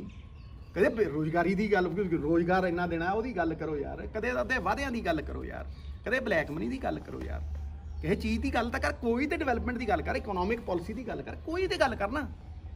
ਸਰ ਤੁਹਾਡੀ ਪਾਰਟੀ ਹਾਈ ਕਮਾਂਡ ਤੁਹਾਡੇ ਨਾਲ ਇਸ ਗੱਲ ਦੇ ਉੱਤੇ ਫਾਰਮਰ ਐਜੀਟੇਸ਼ਨ ਦੇ ਉੱਤੇ ਜ਼ਿਆਦਾ ਹੈ, ਫਾਰਮਰ ਐਜੀਟੇਸ਼ਨ ਸ਼ੁਰੂ ਹੋਇਆ, ਤੁਹਾਡੀ ਪਾਰਟੀ ਹਾਈ ਕਮਾਂਡ ਨੇ ਤੁਹਾਡੇ ਨਾਲ ਕਿਸੇ ਤਰੀਕੇ ਨਾਲ ਕੋਈ ਕੰਟੈਕਟ ਕੀਤਾ ਕਿ ਇਸ ਚੀਜ਼ ਨੂੰ ਕਾਂਗਰਸ ਕਿੱਦਾਂ ਦੇਖਦੀ ਹੈ, ਜਾਂ ਕਾਂਗਰਸ ਕਿਵੇਂ ਚਾਹੁੰਦੀ ਹੈ ਵੀ ਤੁਸੀਂ ਕੁਝ ਕਰੋ ਕਿਸਾਨੀ ਲਈ, ਕਿਉਂਕਿ ਤੁਸੀਂ ਕਰਨਾ ਚਾਹੁੰਦੇ ਹੋ, ਤੁਹਾਡੀ ਪਾਰਟੀ ਹਾਈ ਕਮਾਂਡ ਕੁਝ ਸੋਚਦੀ ਹੈ? ਦੇਖੋ ਪਾਰਟੀ ਹਾਈ ਕਮਾਂਡ ਦੀ ਗੱਲ ਇੱਕ ਪੁਰਾਣਾ ਵੇਦਾਂ ਦਾ ਇੱਕ ਲਾਈਨ ਲੈ ਕਿ ਭਾਲੇ ਦੀ ਨੋਕ ਨਾਲ ਨਾ ਇੱਕ ਬੰਦਾ ਮਰਦਾ ਹੈ, ਵਿਸ਼ ਦੇ ਪਿਆਲੇ ਨਾਲ ਸੈਨਾ ਸਿੱਟ ਲਓ, ਪਰ ਜੇ ਗੁਪਤ ਵਿਚਾਰ ਪ੍ਰਗਟ ਹੋ ਜੇ ਨਾ ਤੇ ਰਾਸ਼ਟਰ ਤਬਾਹ ਹੋ ਜਾਂਦੇ। ਇਹ ਗੁਪਤ ਵਿਚਾਰ ਹੈ ਮਿੱਤਰਾ, ਇਹ ਨਹੀਂ ਪ੍ਰਗਟ ਕਰਨਾ ਮੈਂ। ਪਾਰਟੀ ਤੁਹਾਡੀ ਅੱਜ ਘੇਰ ਰਹੀ ਹੈ ਪੰਜਾਬ ਦੇ ਵਿੱਚ ਵੀ, ਸੰਸਦ ਦੇ ਬਾਹਰ ਤੁਹਾਡੀ ਪਾਰਟੀ ਕਾਂਗਰਸ ਪੰਜਾਬ ਦੇ ਵਿੱਚ ਪੂਰੇ ਦੇਸ਼ ਦੇ ਵਿੱਚ ਗਵਰਨਰ ਹਾਊਸ ਘੇਰੇ ਨੇ, ਤੁਸੀਂ ਇੱਥੇ ਬੈਠੇ ਹੋ ਤੇ ਦਿੱਲੀ ਦੇ ਵਿੱਚ ਵੀ ਧਰਨਾ ਲਾਇਆ, ਤੁਸੀਂ ਕਿਸਾਨਾਂ ਦੀ ਸਪੋਰਟ ਕਰਦੇ ਹੋ, ਪਰ ਪਾਰਟੀ ਦੇ ਨਾਲ ਕਿਉਂ ਨਹੀਂ ਮਿਲ ਕੇ ਕਰਦੇ? ਦਿੱਲੀ ਜਦੋਂ ਧਰਨਾ ਸੀਗਾ ਭਾਸ਼ਣ ਕਿਹਦਾ ਚੱਲਿਆ ਦੇਖ ਲਓ, ਹੁਣ ਤਾਂ ਕੰਟੀਨਿਊ ਚੱਲ ਰਿਹਾ ਮੈਂ ਤੁਹਾਡੇ ਸਾਹਮਣੇ ਹੀ ਦੇਖ ਲਓ ਵੀ ਉੱਥੇ ਖੜਾ ਸੀ ਕਿ ਨਹੀਂ ਖੜਾ ਸੀ। ਹਰ ਥਾਂ ਤੇ ਜਿੱਥੇ ਮੈਨੂੰ ਕੋਈ ਸੁਨੇਹਾ ਆਉਂਦਾ ਹੈ ਕਿਸੇ ਤਰੀਕੇ ਦੀ ਵੀ ਕੋਈ ਹੁੰਦੀ ਹੈ, ਮੈਂ ਪਰ ਜੇ ਪਾਰਟੀ ਪ੍ਰੈਜ਼ੀਡੈਂਟ ਬਣ ਜਾਓਗੇ ਪੰਜਾਬ 'ਚ ਫਿਰ ਤਾਂ ਜਾਇਆ ਕਰੋਗੇ। ਜੇ ਮੇਰੀ ਚਾਚੀ ਦੇ ਮੁੱਛਾਂ ਹੁੰਦੀਆਂ ਮੈਂ ਚਾਚਾ ਨਾ ਕਹਿੰਦਾ ਹੁਣ। ਕੁੱਲ ਮਿਲਾ ਕੇ ਤੁਸੀਂ ਲੱਗਦਾ ਧਾਰ ਕੇ ਆਏ ਹੋ ਵੀ ਤੁਸੀਂ ਆਪਦੀ ਖਬਰ ਤੋਂ ਬਿਨਾਂ ਹੋਰ ਖਬਰ ਕੋਈ ਮਿੱਤਰਾ ਮੇਰੀ ਗੱਲ ਸੁਣ, ਧਿਆਨ ਨਾਲ ਸੁਣ, ਮੈਂ ਤੈਨੂੰ ਇਹਦਾ ਜਵਾਬ, ਛੋਟੇ ਭਾਈ ਤੈਨੂੰ ਮੈਂ ਜਵਾਬ ਦੇ। ਵੇਖੋ ਕਿਸਾਨ ਦਾ ਸੰਘਰਸ਼ ਚੱਲ ਰਿਹਾ, ਮੈਂ ਉਹਨੂੰ ਪਵਿੱਤਰ ਸੰਘਰਸ਼ ਮੰਨਦਾ, ਮੈਨੂੰ ਬੜਾ ਗਰਵ ਹੈ, ਮੈਨੂੰ ਫਖਰ ਹੈ, ਗੌਰਵਪੂਰਨ ਬਿਤਾਇਆ ਹੋਇਆ ਘੰਟਾ ਨਾ ਕੀਰਤੀ ਰਹਿਤ ਯੁਗਾ ਨਾਲੋਂ ਕਿਤੇ ਬਿਹਤਰ ਹੈ। ਇਹ ਜਿਹੜਾ ਸੰਘਰਸ਼ ਚੱਲ ਰਿਹਾ ਉਹ ਐਡਾ ਵੱਡਾ ਹੈ ਤੇ ਮੈਂ ਆਪਣੀਆਂ ਗੱਲਾਂ ਕਰਦਾ ਫਿਰ ਵੀ ਮੈਂ ਕੀ ਕਰਨਾ, ਇਸ ਮੁੱਦਾ ਹੀ ਨਹੀਂ। ਨਵਜੋਤ ਸਿੰਘ ਸਿੱਧੂ ਤੁੱਛ, ਮੈਂ ਕਹਿੰਦਾ ਮੁੱਦਾ ਹੀ ਨਹੀਂ ਵੀ ਮੈਂ ਇਹ ਗੱਲ ਕਰਾਂ ਵੀ ਮੈਂ ਕਰਨਾ, ਮੈਂ ਉਹ ਕਰਨਾ, ਉਹ ਆਪਾਂ ਇਹ ਦੇਖੀਏ ਆਪਾਂ ਉਹਨਾਂ ਨਾਲ ਕਿਵੇਂ ਖੜਨਾ ਹੈ, ਰੋਜ਼ ਦਾ ਕੀ ਯੋਗਦਾਨ ਪਾਉਣਾ ਹੈ। ਰਾਤ ਨੂੰ ਜਦੋਂ ਸੌਣਾ ਮੈਨੂੰ ਪਤਾ ਹੀ ਲੱਗਦਾ ਫੜਕ ਆਓਗੇ, ਕਿਉਂਕਿ ਮੈਨੂੰ ਪਤਾ ਹੁੰਦਾ ਵੀ ਇਹ ਤੋਂ ਬਿਹਤਰ ਮੈਂ ਨਹੀਂ ਸੀ ਕਰ ਸਕਦਾ। 100 ਵਾਰ ਸੋਚਦਾ ਫਿਰ ਇੱਕ ਲਾਈਨ ਲਿਖਦਾ, ਕਈ ਵਾਰ ਧਿਆਨ 'ਚ ਨਹੀਂ ਆਉਂਦੀ ਤੇ 5 ਘੰਟੇ ਨਹੀਂ ਆਉਂਦੀ, ਕਈ ਆਉਂਦੀਆਂ 3 ਆਉਂਦੀਆਂ ਖੜੀਆਂ, ਮੈਂ 3 ਹੀ ਪਾ ਦੇਣਾ, ਠਾਹ ਕਰਦੀਆਂ। ਕੌਨਸਟੀਟਿਊਸ਼ਨ ਦੀ ਗੱਲ ਕਰਦਾ, ਧੱਕੇ ਦੀ ਗੱਲ ਕਰਦਾ, ਟਵਿੱਟਰ ਤੇ ਫੇਸਬੁੱਕ ਹਰ ਥਾਂ ਦੇ ਉੱਤੇ ਮੈਂ ਉਹਨਾਂ ਦੀ ਸਪੋਰਟ ਕਰਦਾ, ਔਰ ਪਾਰਟੀਆਂ ਤੋਂ ਉੱਤੇ ਉੱਠ ਕੇ ਸਪੋਰਟ ਕਰਦਾ, ਕਿਉਂਕਿ ਮੈਂ ਪਹਿਲੇ ਦਿਨ ਦੇਖ ਲਿਆ ਸੀ ਇਹ ਕਿ ਇਹਨੂੰ ਤੁਸੀਂ ਪਾਰਟੀਆਂ ਦਾ ਨਾਂ ਦੇ ਦਿਓਗੇ, ਇਹਨੂੰ ਛੋਟਾ ਕਰ ਦਿਓਗੇ, ਯੂ ਵਿਲ ਬੀਲਿਟਲ ਦਿਸ ਮੂਵਮੈਂਟ। ਦੇਖ ਲਓ ਤੁਸੀਂ, ਮੈਂ ਪਹਿਲੇ ਦਿਨ ਸੰਘਰਸ਼ 'ਚ ਨਿਕਲਿਆ, ਵਿਧਾਨ ਸਭਾ ਗਿਆ, ਕੋਈ ਈਗੋ ਸੀ, ਉਹ ਕਹਿੰਦੇ ਜੀ ਲਾਸਟ ਤੇ ਬੈਠੋ, ਮੈਂ ਕਿਹਾ ਲਾਸਟ ਤੋਂ ਉੱਤੇ ਭਾ ਦੇ, ਕੋਈ ਚੱਕਰ ਨਹੀਂ, ਰੌਲਾ ਹੀ ਨਹੀਂ ਕੋਈ। ਇਹ ਲੋਕਾਂ ਦੇ ਤਾਂ ਮੈਂ ਚਰਨਾਂ ਦੇ ਵਿੱਚ ਸਿਰ ਲਾ ਦੇਣਾ ਆਪਣਾ। ਤੁਸੀਂ ਬੇਸ਼ੱਕ ਮੁੱਦੇ ਨੂੰ ਡੀਰੇਲ ਨਹੀਂ ਕਰਨਾ ਚਾਹੁੰਦੇ, ਪਰ ਇਹ ਮੇਰੇ ਸਾਰੇ ਸਾਥੀ ਪੱਤਰਕਾਰੀ ਬੈਠੇ ਆ, ਲੋਕਾਂ ਦੇ ਵਿੱਚ ਵੀ ਇਸ ਗੱਲ ਦੀ ਡਿਮਾਂਡ ਹੈਗੀ ਹੈ ਸਿੱਧੂ ਦੇ ਫਿਊਚਰ ਨੂੰ ਲੈ ਕੇ। ਬੇਸ਼ੱਕ ਤੁਸੀਂ ਬੋਲਣਾ ਨਹੀਂ ਬੋਲਣਾ ਤੁਹਾਡੀ ਮਰਜ਼ੀ ਹੈ, ਪਰ ਇਹ ਵੈਕਿਊਮ ਹੈ, ਲੋਕ ਜਾਣਨਾ ਚਾਹੁੰਦੇ ਆ ਕਿ ਨਵਜੋਤ ਦਾ ਫਿਊਚਰ ਕੀ ਆ। ਹੁਣ ਸਿੱਧੂ ਦੇ ਫਿਊਚਰ ਦੀ ਗੱਲ ਹੀ ਨਹੀਂ ਹੈ, ਫਿਊਚਰ ਪੰਜਾਬ ਦੇ ਦੀ ਗੱਲ ਹੈ, ਔਰ ਫੈਸਲਾ ਕੌਣ ਕਰੂਗਾ ਮਿੱਤਰਾ? ਲੋਕਤੰਤਰ ਦੇ ਵਿੱਚ ਕੋਈ ਬੰਦਾ ਐਡਾ ਵੱਡਾ ਨਹੀਂ ਹੁੰਦਾ ਵੀ ਉਹ ਲੋਕਾਂ ਤੋਂ ਵੱਡਾ ਹੋਵੇ, ਫੈਸਲਾ ਲੋਕ ਕਰਨਗੇ, ਔਰ ਲੋਕਾਂ ਦੇ ਫੈਸਲੇ ਨੂੰ ਫੈਸਿਲਿਟੇਟ ਮੈਂ ਕਰੂੰਗਾ, ਟਿਕਾ ਐ ਕਰੇ ਠੋਕ ਮੈਂ ਖੜੂ ਔਰ ਇਹ ਦੱਸੂ। ਪਹਿਲਾਂ ਬੰਦ ਕਮਰਿਆਂ 'ਚ ਗੱਲਾਂ ਕੀਤੀਆਂ, ਹੁਣ ਖੁੱਲ੍ਹ ਕੇ ਗੱਲ ਕਰਨਾ। ਸਿੱਧੂ ਸਾਹਿਬ ਮੰਨ ਲਓ ਕਿਸਾਨ ਧਰਨੇ 'ਚ ਕੋਈ ਪਾਰਟੀ ਨਿਕਲ ਆਉਂਦੀ ਹੈ, ਮੰਨ ਲਓ ਫਿਰ ਉਹਦਾ ਅਗਰ ਮਗਰ ਚ ਪਾਏਗਾ ਮੈਂ ਇਹ ਫਟਕ ਚਰਚਾ ਮਾਰੂ ਚੱਲ ਰਹੀ ਹੈ। ਵੈਸੇ ਕਿਸਾਨ ਕਹਿੰਦੇ ਅਸੀਂ ਨਹੀਂ ਯਾਦ ਅੰਦਰ ਮੈਂ ਤੈਨੂੰ ਪਹਿਲਾਂ ਵੀ ਕਿਹਾ ਸੀਗਾ ਵੀ ਜਦੋਂ ਤੂੰ ਪੈਦਾ ਹੋਇਆ ਸੀ ਉਦੋਂ ਮੈਂ 25-30 ਸਾਲ ਦਾ ਸੀ ਮਿੱਤਰਾ। ਫਿਰ ਵੀ ਮੈਂ ਇਹਨਾਂ ਗੱਲਾਂ 'ਚ ਨਾ ਪੈ ਯਾਰ, ਮੈਂ ਤੂੰ ਮੇਰਾ ਛੋਟਾ ਭਾਈ। ਜਿਵੇਂ ਖੈਰੇ ਹੋਰਾਂ ਨੇ ਜਾਂ ਹੋਰ ਕਈਆਂ ਨੇ ਕਿਹਾ ਕਿ ਅਗਰ ਪਾਰਟੀ ਨਿਕਲਦੀ ਹੈ ਅਸੀਂ ਨੰਗੇ ਪੈਰੀ ਉਹ ਪਾਰਟੀ ਕੋਲ ਜਾਵਾਂਗੇ। ਬਹੁਤ ਸਾਰੇ ਲੋਕਾਂ ਨੇ ਕਿਹਾ। ਅੱਡ ਖੂਹਾਂ ਦੇ ਪਾਣੀ ਦਾ ਸਵਾਦ ਅਲੱਗ-ਅਲੱਗ ਹੈ। ਜੋ ਧੁਨੀ ਸੋਨੇ ਦੇ ਬਰਤਨ ਚੋਂ ਆਉਂਦੀ ਹੈ ਉਹ ਕਾਂਸੇ ਦੇ ਬਰਤਨ ਚੋਂ ਨਹੀਂ ਆਉਂਦੀ। ਇਸ ਤਰ੍ਹਾਂ ਹੀ ਬੇਰ ਤੇ ਕੰਡਾ ਇੱਕ ਡਾਲ ਤੇ ਉਗਦੇ ਹੈ। ਬੇਰ ਹੈ ਤੇ ਕੰਡਾ ਹੈ। ਹਰੇਕ ਬੰਦਾ ਅੱਡ ਹੈ ਮਿੱਤਰਾ। ਸਵਾਰੀ ਆਪਣੇ ਸਮਾਨ ਦੀ ਆਪ ਜ਼ਿੰਮੇਵਾਰ ਹੈ। ਤੇਰੇ ਗੇਮ 'ਚ ਨਹੀਂ ਆਉਂਦਾ ਮੈਂ। ਪਰਵਾਹ ਨਾ ਕਰ, ਮੈਂ ਵੱਡੀ ਗੇਮ ਵਾਲੀ ਗੱਲ ਕਰਦਾ। ਅਰੇ ਕੀ ਗੱਲਾਂ ਖੇਡਦਾ ਮੇਰੇ ਨਾਲ? ਇਹ ਨਾ ਖੇਡ, ਮੈਂ ਕ੍ਰਿਕਟ ਵਾਲਾ ਖਿਡਾਰੀ ਹਾਂ। ਅਸੀਂ ਪੁੱਛ ਰਹੇ ਹਾਂ ਕਿ ਪਾਰਟੀ ਉੱਥੋਂ ਹਾਂਜੀ ਗੱਲ ਤੇ ਆਈ ਹੈ ਕਿ ਨਿੱਜੀਕਰਨ ਹੈ। ਸਿਆਸਤ ਉਹਦੇ ਬਿਨਾਂ ਚੱਲ ਸਕਦੀ ਬਿਕੋਜ਼ ਜਿਸ ਤਰ੍ਹਾਂ ਅਸੀਂ ਹੁਣ ਸਿਸਟਮ ਬਣਾ ਲਿਆ ਪੋਲੀਟੀਕਲ ਫੰਡਿੰਗ ਦਾ, can we survive? Can this politician and the whole system survive without ਨਿੱਜੀਕਰਨ? ਨੋਟ। ਮੇਰੀ ਗੱਲ ਨੂੰ ਸੁਣੋ ਤੁਸੀਂ। ਮੈਂ ਤਾਂ ਪਹਿਲਾਂ ਹੀ ਕਹਿ ਰਿਹਾ ਕਿ ਏਜੰਡਾ ਦੇਵੇ ਨਾ ਕੋਈ। ਤੁਸੀਂ ਕਿੰਨੇ ਇਲੈਕਸ਼ਨ ਲੜੀਆਂ? ਇਹ ਦੱਸੋ ਤੁਸੀਂ, ਤੁਹਾਨੂੰ ਇਲੈਕਸ਼ਨ ਲੜਨ 'ਚ ਕਿੰਨਾ ਫੰਡ ਲੱਗਿਆ? ਹਾਂ ਆ ਸ਼ਾਬਾਸ਼ ਓਏ। ਇਹ ਖਾਂਦਾ ਅਲਸੀ ਦੀਆਂ ਪਿੰਨੀਆਂ ਮੈਨੂੰ ਪੂਰਾ ਤੇ ਕਈ ਵਾਰ ਉਹ ਕਰ ਦਿੰਦਾ। ਇਹ ਪੁੱਤਾਂ ਵਾਂਗੀ ਆ ਮੇਰਾ ਸਗਾ ਭਤੀਜਾ ਹੈ। ਲੋਕ ਕਹਿੰਦੇ ਆ ਜੀ ਮਹਾਰਾਜ 10 ਕਰੋੜ 12 ਕਰੋੜ 15 ਕਰੋੜ ਡਾਲਾ ਸਾਹਿਬ ਤੁਸੀਂ ਦੱਸੋ ਜੀ ਮਹਾਰਾਜ ਭਾਜੀ ਕਹਿੰਦੇ ਕਿ ਨਹੀਂ ਕਹਿੰਦੇ ਕਿ ਜੀ ਇੰਨਾ ਲੱਗਦਾ ਜੀ ਇਲੈਕਸ਼ਨ ਦੇ ਉੱਤੇ, ਇੱਕ ਤੇ ਇੰਨਾ ਲੱਗਦਾ ਜੀ, ਕੋਈ ਕਹਿੰਦਾ ਜੀ ਇੰਨਾ ਲੱਗਦਾ ਜੀ। ਮੈਂ ਤੁਹਾਨੂੰ ਪੁੱਛਦਾ ਵੀ ਮੇਰੇ 5 ਇਲੈਕਸ਼ਨਾਂ ਤੇ ਕਿੰਨੇ ਪਏ? ਮੈਂ ਤੁਹਾਨੂੰ ਕਿੰਨਾ ਕੁ ਲੱਗਿਆ? ਤੁਸੀਂ ਦੱਸੋ ਮਹਾਰਾਜ ਗੈਸ ਦਿਓ ਤੁਸੀਂ। ਅਗਲਾ ਤਾਂ ਕਹਿੰਦਾ ਜੀ ਦੇਖੋ ਐਮਐਲਏ ਵਾਲਾ ਲੜਨਾ ਤੇ ਇੰਨਾ ਕਿਉਂ ਭਾਜੀ? ਖਾਂਦੇ ਵਾਲੀ ਸਾਹਿਬ ਕਹਿੰਦੇ ਕਿ ਨਹੀਂ ਕਹਿੰਦੇ ਇੰਨਾ ਲੱਗਦਾ ਜੀ? ਮਿਨੀਮਮ ਕਹਿੰਦੇ ਆ ਕਿੰਨਾ? 5 ਮਿਨੀਮਮ ਕਹਿੰਦੇ। ਅੱਛਾ ਬਈ ਆ ਜਵਾਬ ਤੇ ਮੈਂ ਹੱਥ ਮਿਲਾ ਉਰੇ ਨਾ ਹੱਥ ਮਿਲਾਏ ਤੇ ਹੱਥ ਮਿਲਾਉਣ ਵਾਲੀ ਗੱਲ ਹੈ। ਚਲੋ ਠੀਕ ਹੈ ਓਕੇ। 5 ਉਹ ਕਰੋਨਾ ਕਰੋਨਾ ਠੀਕ ਹੈ। 5 ਇਹ ਕਹਿੰਦਾ 5 ਇਹ ਲੋਕ ਸਭਾ ਦੇ ਕਿੰਨਾ ਲੱਗਦਾ? ਮੈਂ ਤੇ 3 ਲੋਕ ਸਭਾ ਵੈਸੇ 25 ਕਿਹੜੀ ਜਾਂਦੀ ਹੈ ਮਿਨੀਮਮ ਆ 5 ਕਹਿੰਦੇ ਜਾਂਦੀ। ਆਵਾਜ਼ ਬੱਚੀ 5 ਮਿਨੀਮਮ ਕਹਿੰਦੇ ਸਿੱਧੂ ਸਾਹਿਬ। 5 ਮਿਨੀਮਮ ਨਹੀਂ ਤੁਹਾਡੇ ਵਰਗੇ ਕੱਦ ਤੇ ਮੇਰੇ ਵਰਗੇ ਕਰਤੇ ਠੀਕ ਹੈ। ਦੂਜਿਆਂ ਦੀ ਇੰਨੀ ਹੁਣ ਜਾਂਦੀ। ਤੁਹਾਨੂੰ ਮੈਂ ਦੱਸਦਾ 1% ਇਹਦੇ ਚ ਕੋਈ ਇੰਨਾ ਵੀ ਵਲਵਿੰਗ ਨਹੀਂ। ਟੋਟਲ 5 ਇਲੈਕਸ਼ਨ 47 ਲੱਖ 47 ਲੱਖ 47 ਲੱਖ ਲੋਕਾਂ ਨੇ ਅੱਜ ਤੱਕ ਸਟੇਜ ਨਹੀਂ ਲਾਇਆ, Election ਪੋਸਟਰ ਨਹੀਂ commission ਲਾਇਆ, ਕਦੇ banner ਨਹੀਂ ਪੋਸਟਰ ਨਹੀਂ ਲਾਇਆ ਲੋਕਾਂ ਨੇ ਮੈਨੂੰ। ਮੈਂ ਕਦੇ ਤੁਸੀਂ ਦੇਖੋ ਮੇਰਾ, ਮੈਂ ਜਦੋਂ ਕੋਈ ਮੁੰਡਾ ਮੈਨੂੰ ਕਹਿੰਦਾ ਮੈਂ ਇਹ ਪੋਸਟਰ ਲਾਇਆ, ਮੈਂ ਕਿਹਾ ਯਾਰ ਬਖਸ਼। ਪੋਸਟਰ ਲੋਕਾਂ ਦੇ ਦਿਲਾਂ 'ਚ ਹੋਣੇ, ਜਿਹੜੇ ਜਿੰਨੇ ਪੋਸਟਰ ਲਾਉਂਦੇ ਆ ਲੋਕੀ ਉਹਨਾਂ ਨੂੰ ਖਿੱਚਦੇ ਆ, ਉਹਨਾਂ ਤੋਂ ਉਹਨਾਂ ਹੀ ਲਾ ਦਿੰਦੇ ਆ ਥੱਲੇ। ਦੋਏ ਪੋਸਟਰ ਇੱਧਰ ਕੋਈ ਕੰਪਲੈਕਸ ਹੈ ਬੰਦੇ ਨੂੰ ਵੀ ਮੈਨੂੰ ਕੋਈ ਜਾਣਦਾ ਨਹੀਂ ਪਛਾਣਦਾ ਨਹੀਂ, ਉਹਨੂੰ ਕੰਪਲੈਕਸ ਲਾਣਾ ਹੈ। ਇਲੈਕਸ਼ਨ ਕਮਿਸ਼ਨ ਨੇ ਅਵਾਰਡ ਦਿੱਤਾ। ਇਲੈਕਸ਼ਨ ਕਮਿਸ਼ਨ ਨੂੰ ਪਤਾ ਹੀ ਨਹੀਂ ਹੈ, ਉਹ ਤੇ ਥੱਲੋਂ ਦੀ ਹੈ ਨਾ ਜੀ। ਤੋਂ ਅੰਦਰ ਕੀ ਬਾਤ ਹੈ, ਕਿੱਥੋਂ ਲੱਗਦੇ ਆ, ਕਿੱਥੇ ਲਾਉਂਦੇ ਆ, ਕੀ ਕਰਦੇ ਆ। ਪਰ ਮੈਂ ਤੁਹਾਨੂੰ ਜੋ ਕਹਿ ਰਿਹਾ ਬਿਲਕੁਲ ਫੈਕਟ ਹੈ। ਮੈਨੂੰ ਕਈ ਲੋਕ ਆਉਂਦੇ ਆ, ਸਿੱਧੂ ਸਾਹਿਬ ਤੂੰ ਮੇਰਾ ਆਹ ਕੰਮ ਕੀਤਾ ਸੀ, ਇੰਨੇ ਪੈਸੇ ਚਾਹੀਦੇ। ਮੈਂ ਕਹਿੰਦਾ ਅੱਛਾ ਚੱਕ ਮਿੱਤਰਾ ਆ ਫਲਾਨੀ ਡੇਟ ਤੇ ਇੱਥੇ ਫਲਾਨੀ ਥਾਂ ਦੇ ਉੱਤੇ ਲਾ ਦੀ। ਉਹ ਕਹਿੰਦਾ ਮੈਂ ਲਾਵਾਂ? ਲਾ ਨਾ ਯਾਰ। ਅਗਲਾ ਸੱਦ ਕੇ ਲਾਉਂਦਾ। ਮੇਰੇ ਕੋਲ ਬਚ ਗਏ ਸੀ, ਮੈਂ ਜਾ ਕੇ ਜੇਲ੍ਹ ਸਾਹਿਬ ਦੇ ਦਿੱਤੇ। ਜੇਲ੍ਹ ਸਾਹਿਬ ਕਹਿੰਦਾ ਕਿੰਨੇ ਬਚੇ? ਮੈਂ ਕਿਹਾ ਜੀ ਆ ਇੰਨੇ ਬਚੇ। ਕਿੰਨੇ? ਕਹਿੰਦਾ 70,000। ਮੈਂ 70,000 ਮੈਂ ਦਿੱਤੇ ਤੈਨੂੰ 1 ਸੀ। ਮੈਂ ਕਿਹਾ ਜੀ ਹੁਣ 70 ਬਚ ਗਏ ਤੇ ਮੈਂ ਬਚ ਗਏ, ਹੁਣ ਮੈਂ ਕੀ ਕਰਾਂ? ਅੱਗੇ ਜਾ ਕੇ ਉਹਨੂੰ ਉਹ ਦੇ ਦੇ, ਉੱਥੇ ਬਖਸ਼ੀ ਰਾਮ ਦੇ ਦੇ, ਉਹ ਦਫ਼ਤਰ ਬਣਾ ਦੇਣਗੇ ਮੈਨੂੰ। ਫਿਰ ਫੋਨ ਆਇਆ, ਉਹ ਲਵਾ ਦੇ ਤੂੰ। ਮੈਂ ਕਿਹਾ ਸਹੀ ਠੀਕ ਆ, ਕੋਈ ਗੱਲ ਨਹੀਂ, ਠੇਕੇਦਾਰ ਇਹ ਕੋਈ ਗੱਲ ਥੋੜਾ ਨਾ ਭਾਜੀ, ਐਵੇਂ ਥੋੜਾ ਨਾ ਵਿਸ਼ਵਾਸ ਬਣਦਾ ਹੈ। ਕਿਸੇ ਦੇ ਕਹਿਣ ਨਾਲ ਮੈਂ ਹਮੇਸ਼ਾ ਕਹਿੰਦਾ don't raise your voice, raise your argument. ਤੱਕ ਤੇ ਗੱਲ ਕਰੋ, ਤਰਕ ਤੇ। ਆਹ ਮੁੰਡਾ ਬਹੁਤ ਵਧੀਆ ਗੱਲ ਕਰਦਾ, ਮੈਂ ਇਹਨੂੰ ਸੁਣਦਾ ਹੁੰਦਾ ਕਈ ਵਾਰ। ਕਾਕੇ ਨੂੰ ਫੋਨ ਲਾ ਕੇ ਮੈਂ ਸੁਣਦਾ ਹੁੰਦਾ। ਜਿਹੜੇ ਵਧੀਆ ਮੈਨੂੰ ਲੱਗਦੇ ਆ ਮੈਂ ਉਹਨਾਂ ਨੂੰ ਫੋਨ ਕਰਕੇ ਆਪ ਬੁਲਾਇਆ। ਆਪ ਫੋਨ ਕੀਤਾ ਕਿ ਨਹੀਂ ਕੀਤਾ ਤੈਨੂੰ? ਆਪ ਫੋਨ ਮੈਨੂੰ ਵਧੀਆ ਜਿਹੜੇ ਲੱਗਦੇ ਮੈਂ ਕਰ। ਮੈਨੂੰ ਕੋਈ ਪਬਲਿਸਿਟੀ ਦਾ ਉਹ ਹੈ ਦੱਸੋ। ਚਲੋ आज के लिए इतना काफी है। ਪਿੱਛੇ ਕਿਹਾ ਸੀ ਵੀ ਬਹੁਤ ਸਾਰੀਆਂ ਤਮੰਨਾ ਪੂਰੀਆਂ ਹੋ ਗਈਆਂ, ਇੱਕ ਤਮੰਨਾ ਰਹਿ ਗਈ, ਕਿਹੜੀ ਹੈ? ਇੱਕੋ ਤਮੰਨਾ। ਮੈਂ ਕਹਿੰਦਾ ਉਸੇ ਤਮੰਨਾ ਲਈ ਜੀਊਂਗਾ, ਉਮਰ ਕੱਢ ਦੂੰਗਾ, ਔਰ ਉਹਦੇ ਲਈ ਕੋਈ ਸਮਝੌਤਾ ਨਹੀਂ। ਮੈਂ ਤੁਹਾਨੂੰ ਫੇਰ ਕਹਿ ਰਿਹਾ, ਕੋਈ ਸਮਝੌਤਾ ਨਹੀਂ, ਕੋਈ ਸ਼ਾਰਟਕਟ ਨਹੀਂ, ਖੜਾ ਰਹੂੰਗਾ ਉਹਦੇ ਤੇ, ਕੋਈ ਕੰਪਰੋਮਾਈਜ਼ ਨਹੀਂ। ਔਰ ਉਹ ਮੇਰੀਆਂ ਵੈਲਿਊਜ਼ ਦਾ ਸਭ ਤੋਂ ਵੱਡੀ ਚੀਜ਼ ਹੈ, ਪੰਜਾਬ ਦੀ ਰੈਜ਼ਰੈਕਸ਼ਨ, ਉੱਥਾਂ। ਪੰਜਾਬ ਖੜਾ ਹੁੰਦਾ ਦੇਖਣਾ। ਜੇ ਕਿਤੇ 1%, ਮੈਨੂੰ ਤਾਂ 1% ਡਾਊਟ ਨਹੀਂ, ਉਹ ਰੱਬ ਨੇ ਕਦੇ ਅੱਜ ਤੱਕ ਕੋਈ ਅਰਦਾਸ ਹੈ ਜੀ ਹੈ ਹੀ ਨਹੀਂ ਜਿਹੜੀ ਪੂਰੀ ਨਹੀਂ ਕੀਤੀ। ਜੇ ਉਹਨੇ 1% ਮੇਰੇ ਕਰਮਾਂ 'ਚ ਨਾਂ ਲਿਖਿਆ, ਦੁਬਾਰੇ ਆਉਂ। ਇਹ ਸੂਬਾ ਗੁਰੂਆਂ ਦੀ ਚਰਨ ਛੋਹ ਕਰਕੇ ਆਪਣੀ ਬੇਨਤੀ ਕਰਨੀ ਹੁਕਮ। ਤੁਹਾਡੀਆਂ ਨਾ ਸਾਰੀਆਂ ਗੱਲਾਂ ਬਾਤਾਂ ਤੋਂ ਜਦੋਂ ਤੁਸੀਂ ਕਿਹਾ ਕਿ ਪੰਜਾਬ ਐਜ਼ ਏ ਹੀਰੋ ਜਾ ਰਿਹਾ, ਅੱਗੇ ਵੱਧ ਰਿਹਾ, ਹੁਣ ਸਵਾਲ ਇਹ ਹੈ, ਜਿਹੜੀਆਂ ਤੁਸੀਂ ਵੀ ਚਿੰਤਾਵਾਂ ਦੇਖਦੇ ਹੋਵੋਗੇ ਕਿ ਜੇ ਪੰਜਾਬ ਹੁਣ ਹੀਰੋ ਆ, ਕੱਲ੍ਹ ਨੂੰ ਇਹ ਅੰਦੋਲਨ ਦਾ ਕੀ ਬਣਦਾ ਕੀ ਨਹੀਂ ਬਣਦਾ ਉਹ ਬਾਅਦ ਦੀ ਗੱਲ ਆ। ਪਰ ਜੇ ਉਹਨੂੰ ਐਜ਼ ਏ ਕਲਪਰੇਟ ਜਾਂ ਕੱਲ੍ਹ ਨੂੰ ਸਜ਼ਾ ਦੇਣ ਦੇ ਲਈ ਮੋਢੀ ਰੱਖ ਲਿਆ ਅਗਲਿਆਂ ਨੇ, ਤੇ ਫਿਰ ਭੁਗਤੂਗਾ ਵੀ ਪੰਜਾਬ 'ਤੇ ਜਿਹੜੇ ਭੋਲੇ ਲੋਕ ਇਸ ਵਕਤ ਉੱਥੇ ਬੈਠੇ ਨੇ, ਉਹਨਾਂ ਦਾ ਨੁਕਸਾਨ ਜੇ ਹੋਇਆ ਫਿਰ ਉਹਦਾ ਕੀ ਹੱਲ ਹੈ? ਮੈਂ ਮੈਂ ਕਿਹਾ ਪੂਰਾ ਹੱਲ ਭਾਜੀ, ਮੈਂ ਕਿਹਾ ਇਸ ਤੋਂ ਵੱਡਾ ਹੱਲ ਹੀ ਕੋਈ ਨਹੀਂ ਕਿ ਸਾਰੇ ਡਟ ਕੇ ਖੜਨ।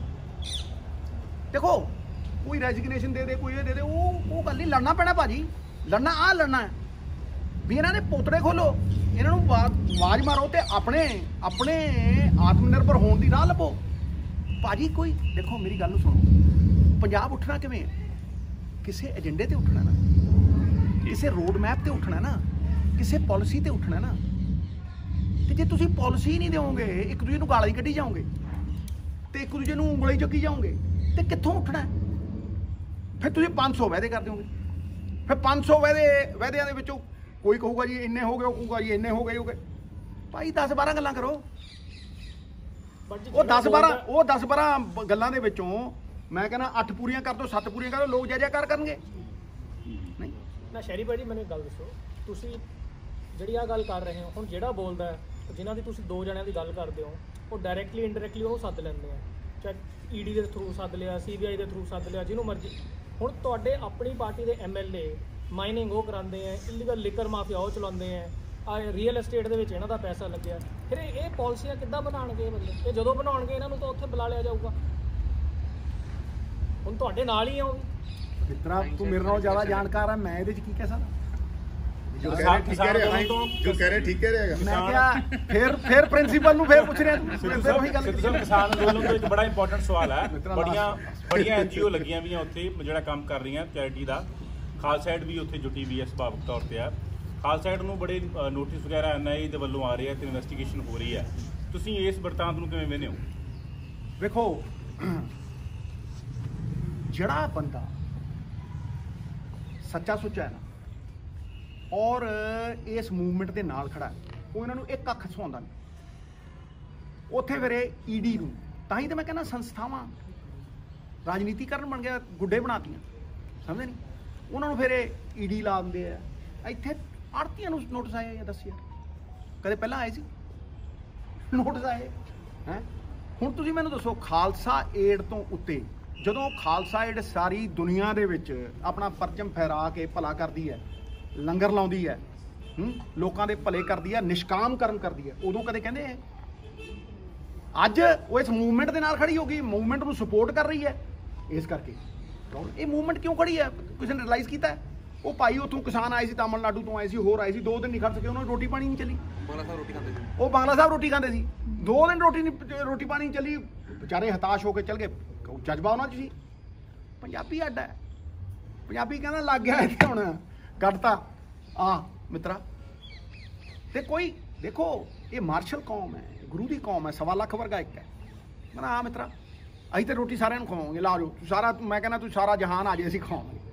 ਫਰਕ ਹੈ ਨਾ, ਸੋਚ ਦਾ ਫਰਕ ਹੈ, ਮਤਲਬ ਅਪਰੋਚ ਦਾ ਫਰਕ ਹੈ। The distance from earth to heaven is not a matter of altitude, it is a matter of attitude. Attitude ਹੈ ਇਸ ਕੌਮ ਦਾ, ਇਹ ਐਟੀਟਿਊਡ ਹੈ, ਇਹ ਗੁਰੂਆਂ ਦੀ ਸੇਧ ਹੈ। ਕੁਰਬਾਨ ਹੋ ਜਾਂਦੇ ਆ ਚੰਗੇ ਕੰਮਾਂ ਵਾਸਤੇ, ਕਿਰਦਾਰ ਨੇ। ਖਬਰ ਵੱਡੀ ਹੈ ਤੇ ਸਵੇਰੇ ਛਪਣੀ ਨਹੀਂ।